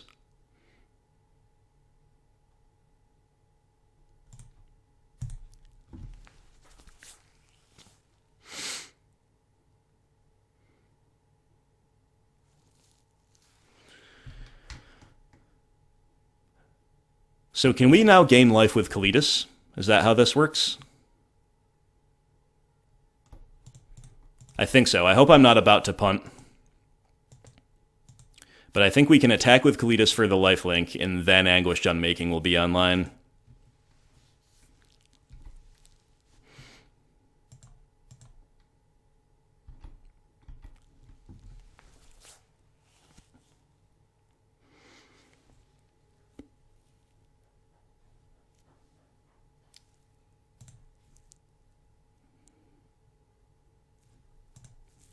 First strike damage, followed by our lifelink. Nice.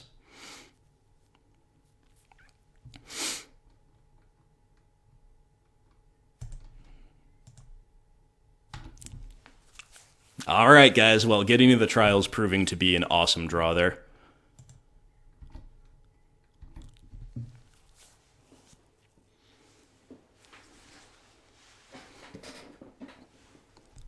All that glitters. You got it.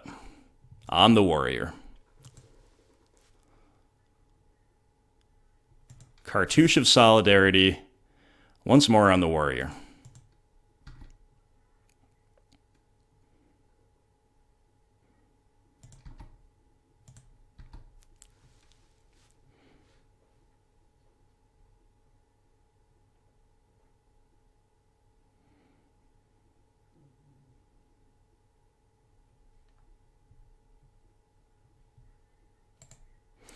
I guess this is a fine time for an unmaking, right?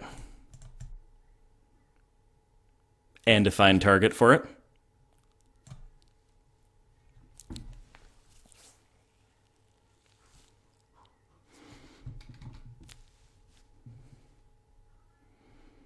Okay.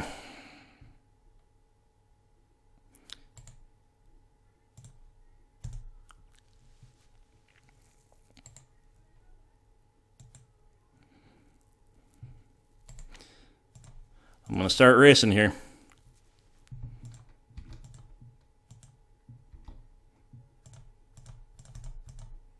Just play really carefully. Leaving 3 blockers back.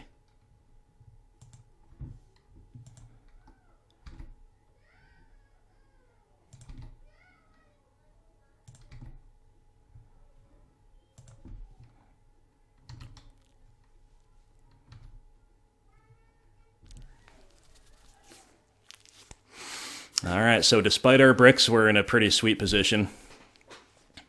Ooh. Protection from the color of your choice until end of turn, so they can blow out the Gideon +1. But I guess we should make them do that. And if so, we just kind of take a turn off from attacking, and they don't do that. Okay. They also get a block with the warrior this way. They have better blocks this way, is basically what I'm trying to say.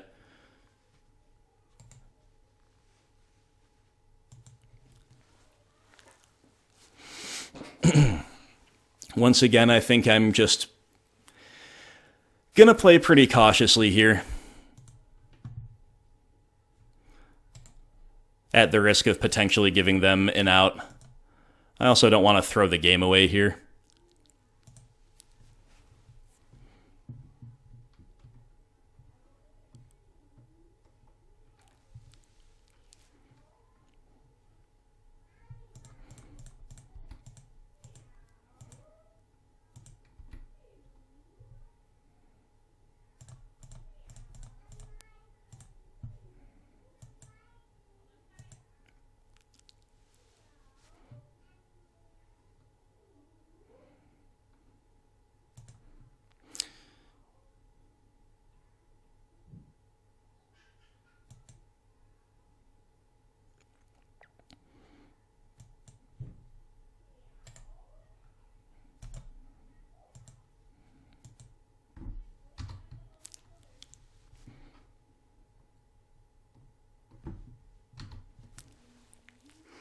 You know, Akaya's Wrath is really not the worst either. But that's just the game. But I was just going to say, I don't think we really need to. But, alright guys, we are 3-1, despite my Pioneer noobishness. We are 3-1, Mike's deck looking completely awesome. Hope you're enjoying this one, my friend. Let's try to get that 4-1. Let's try to get that 4-1. My first Pioneer League in a long time, with a brand new deck. And we're doing pretty well. We're doing pretty well.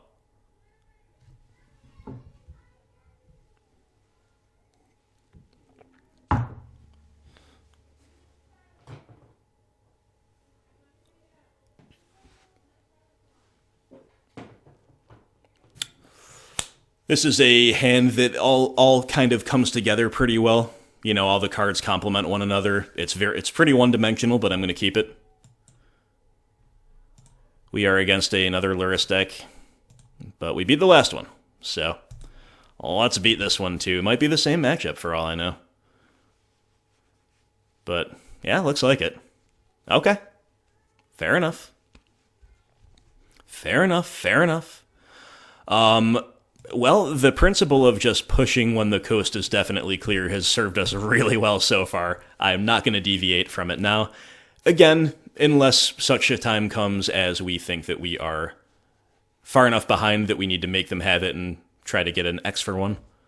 Sram. We have Concealed Courtyard. Our draws have been pretty good. Our draws have been Thoughtseize Courtyard, allowing us to guarantee a 4-drop on turn 4, also allowing us to have a nice double spell turn right now. So let's Thoughtseize you. And this would normally allow us to play a little bit more reactively with minimal risk, but with Sram having a cast trigger, we're probably just supposed to push him this turn almost no matter what their hand is.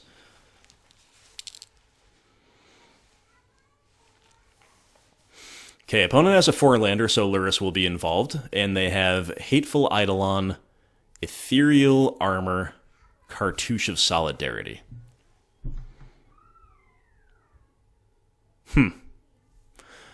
There's no obvious take here. I guess we probably just take the creature. But, like, they're all coming back with Lurrus anyway. You know, at some point, but this definitely slows them down the most and complicates their decisions the most. Gives us the most time to get online with our good stuff. Will they dare to run out the Lurrus on curve? No, they'll just rip another Sram. That's an incredibly good draw. Oh boy, that's rough. That's so rough.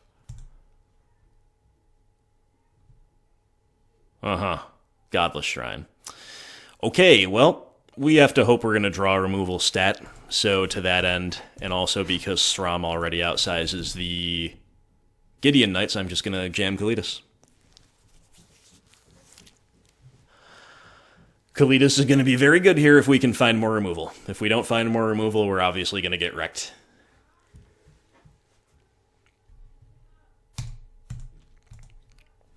Man, I can't believe they ripped him right away. That might be their literal best draw. And it might not even be especially close. I say might because, again, I don't want to speak with too much authority and made enough caveats about how new I am to the format. Yeah, I mean, look at this turn. Look at this turn. I think we're just going to take 15, go to 3, and we're going to draw a kill spell that's not cast down. Castle Lock Thwain.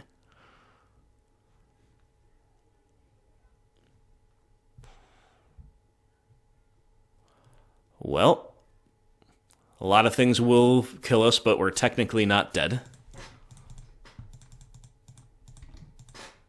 But that was obviously a pretty bad draw.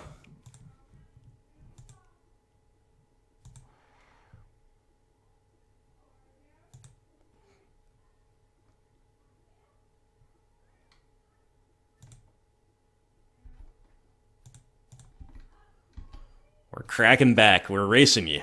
Racing you, my friend.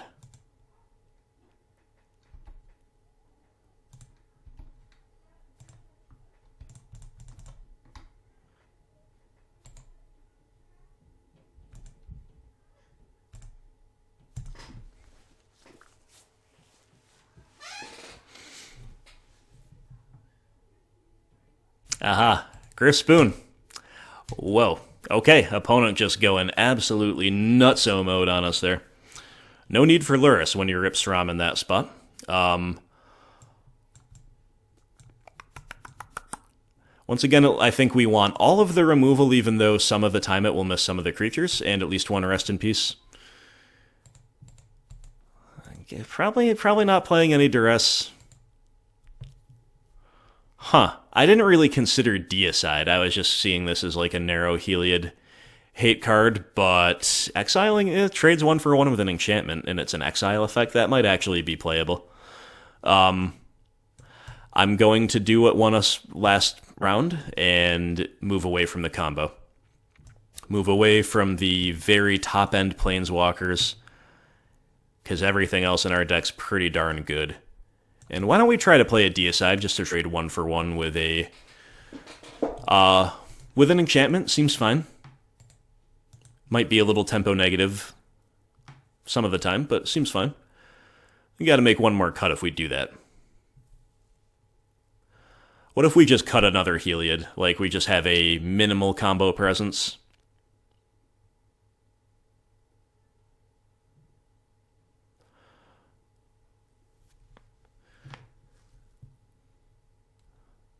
I like it.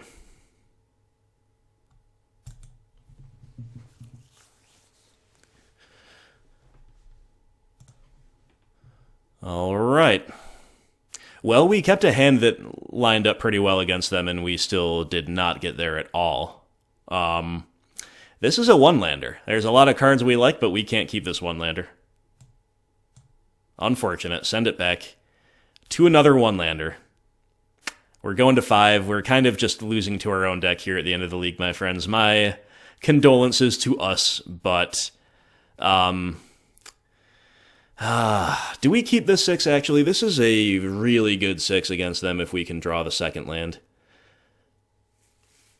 I think we might be likelier to beat them with this than we will by going to an average 5.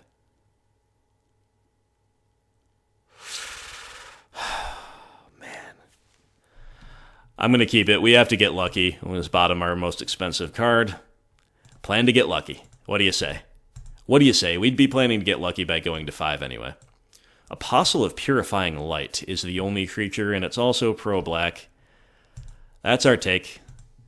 Let's just draw out. Let's just draw out of our risky keep with all the white lands. We're going to draw all the white lands. Well, that's a black land, but I'm not complaining. That's fine. We're functional. Oops, I clicked off the wrong land, but I bet they'll play that other land right now. Look at that. No harm, no foul, right? Oh, they drip another Apostle. Bruh. We rip Concealed Courtyard. Okay. This is why I wanted white lands, because if we were casting Gideon on curve, we'd actually be in a really good spot. But this is still fine. This is still fine. We still have a kill spell for the Lurrus. We can still deicide away an enchantment this turn. Right? The blessing is... Yeah, okay. All that glitters. Yep.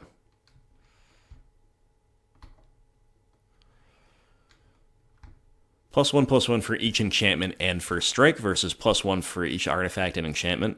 I guess Ethereal Armor is the stronger card, right?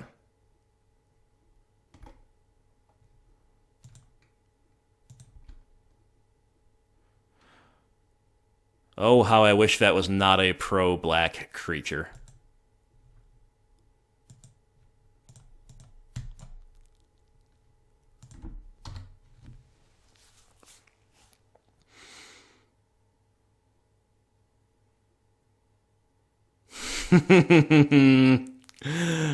Bro moment. The fourth land, but it's also black. So we've drawn out of our one lander. I can't really complain. But I can complain about no white lands in combination with them ripping another pro-black creature. That's just brutal. That's like the only thing our hand couldn't handle. Uh-huh. Another all that glitters. Okay, we need a white land, because like even drawing sweepers, we can't cast. We need a white land. It's got to be untapped. We did it. All right. We've taken a lot of what might often be unnecessary pain here. But we have managed to find something that can contend with the Apostle of Purifying Light.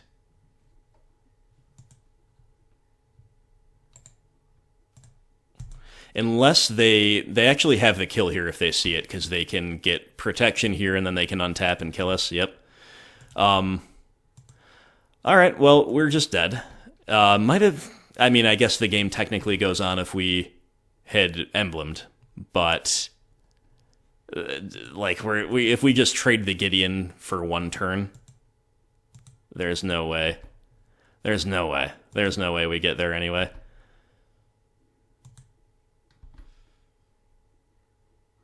And they just found Griffspoon, so they don't even need to risk their other one. Okay. Pretty rough way to lose, but I don't think there was much we could do about that, except maybe, again, buy a turn by just cashing in our Gideon for one more draw step, and in the face of that, we don't have much that we could have drawn. So that was a really... kind of annoying way to lose the end at the end there, simply because we didn't have much agency in those games. Again, I'm happier to play against a matchup like that, but them ripping... both times they kind of ripped the perfect card immediately after a discard spell. Like, we finally battled through all their creatures in game one, and then they ripped the creature that allows them... like, any creature would be rough, but they ripped the one that allowed them to go off and immediately kill us over 2 turns while accruing overwhelming advantage. And then there in game 2, the only thing our hand was soft to was pro-black, and we took the pro-black creature out of their hand, which also happened to be their only threat, and boom, they rip another one. So what are you going to do? What are you going to do? But anyway, that was really, really fun. I did not necessarily enjoy getting drawn against the Bant deck and the Niv Mizzet deck so much, but our deck can handle... we can hang with them. It's just not my favorite gameplay.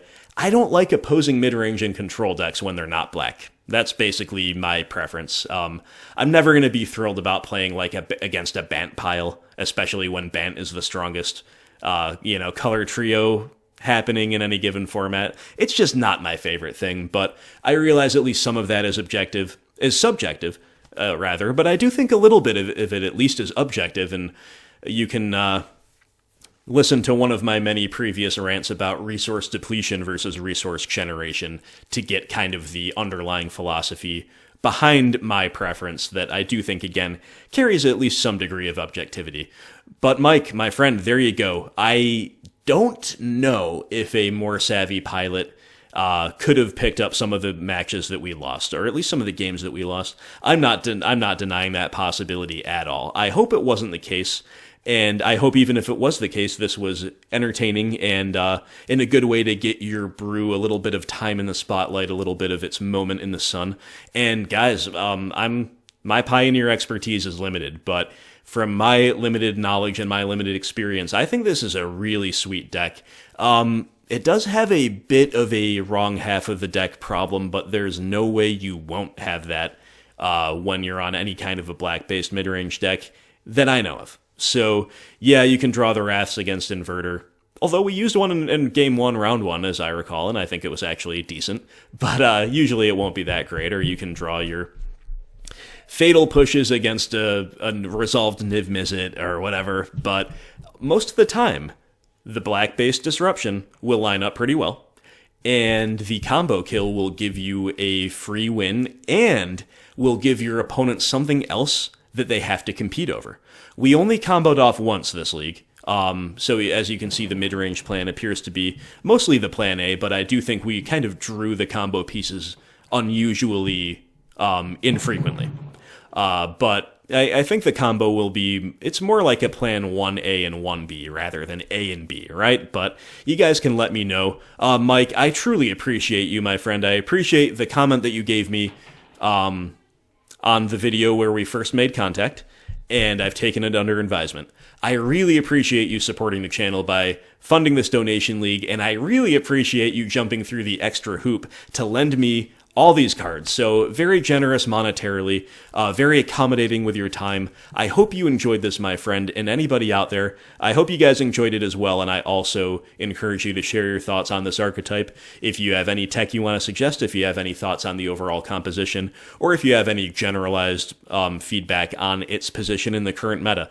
I'm not the one to ask about that, I don't know, but I hope we did the deck justice to at least a decent degree, and we did come away with a good result, a good 3-2. So thank you so much for watching, my friends. Thank you, as always, to all Patreon supporters who do make this content possible. If you want to give back to the channel, and if you want to, over time, earn your donation leagues like this, or the other way to get a donation league is to just PayPal me directly, reach out to me, and we'll see if we can agree on a list and the circumstances, and then PayPal is the way to do it. That's the way Mike did it. But your Patreon support will naturally accrue toward a donation league, just like PayPal would. So if you want to jump in on the Discord, if you want to give back to the channel, and if you want to earn your way over time toward donation leagues as well as other perks, patreon.com in the description below. That's the best way to do it. You can also patronize my sponsor. You've got a 10% off discount code for his wonderful product. So there we go, my friends. I hope you enjoyed it once again. Hope everybody out there is staying safe. Be well, and I will see you for the next video. Thanks again for watching. I will talk to you soon.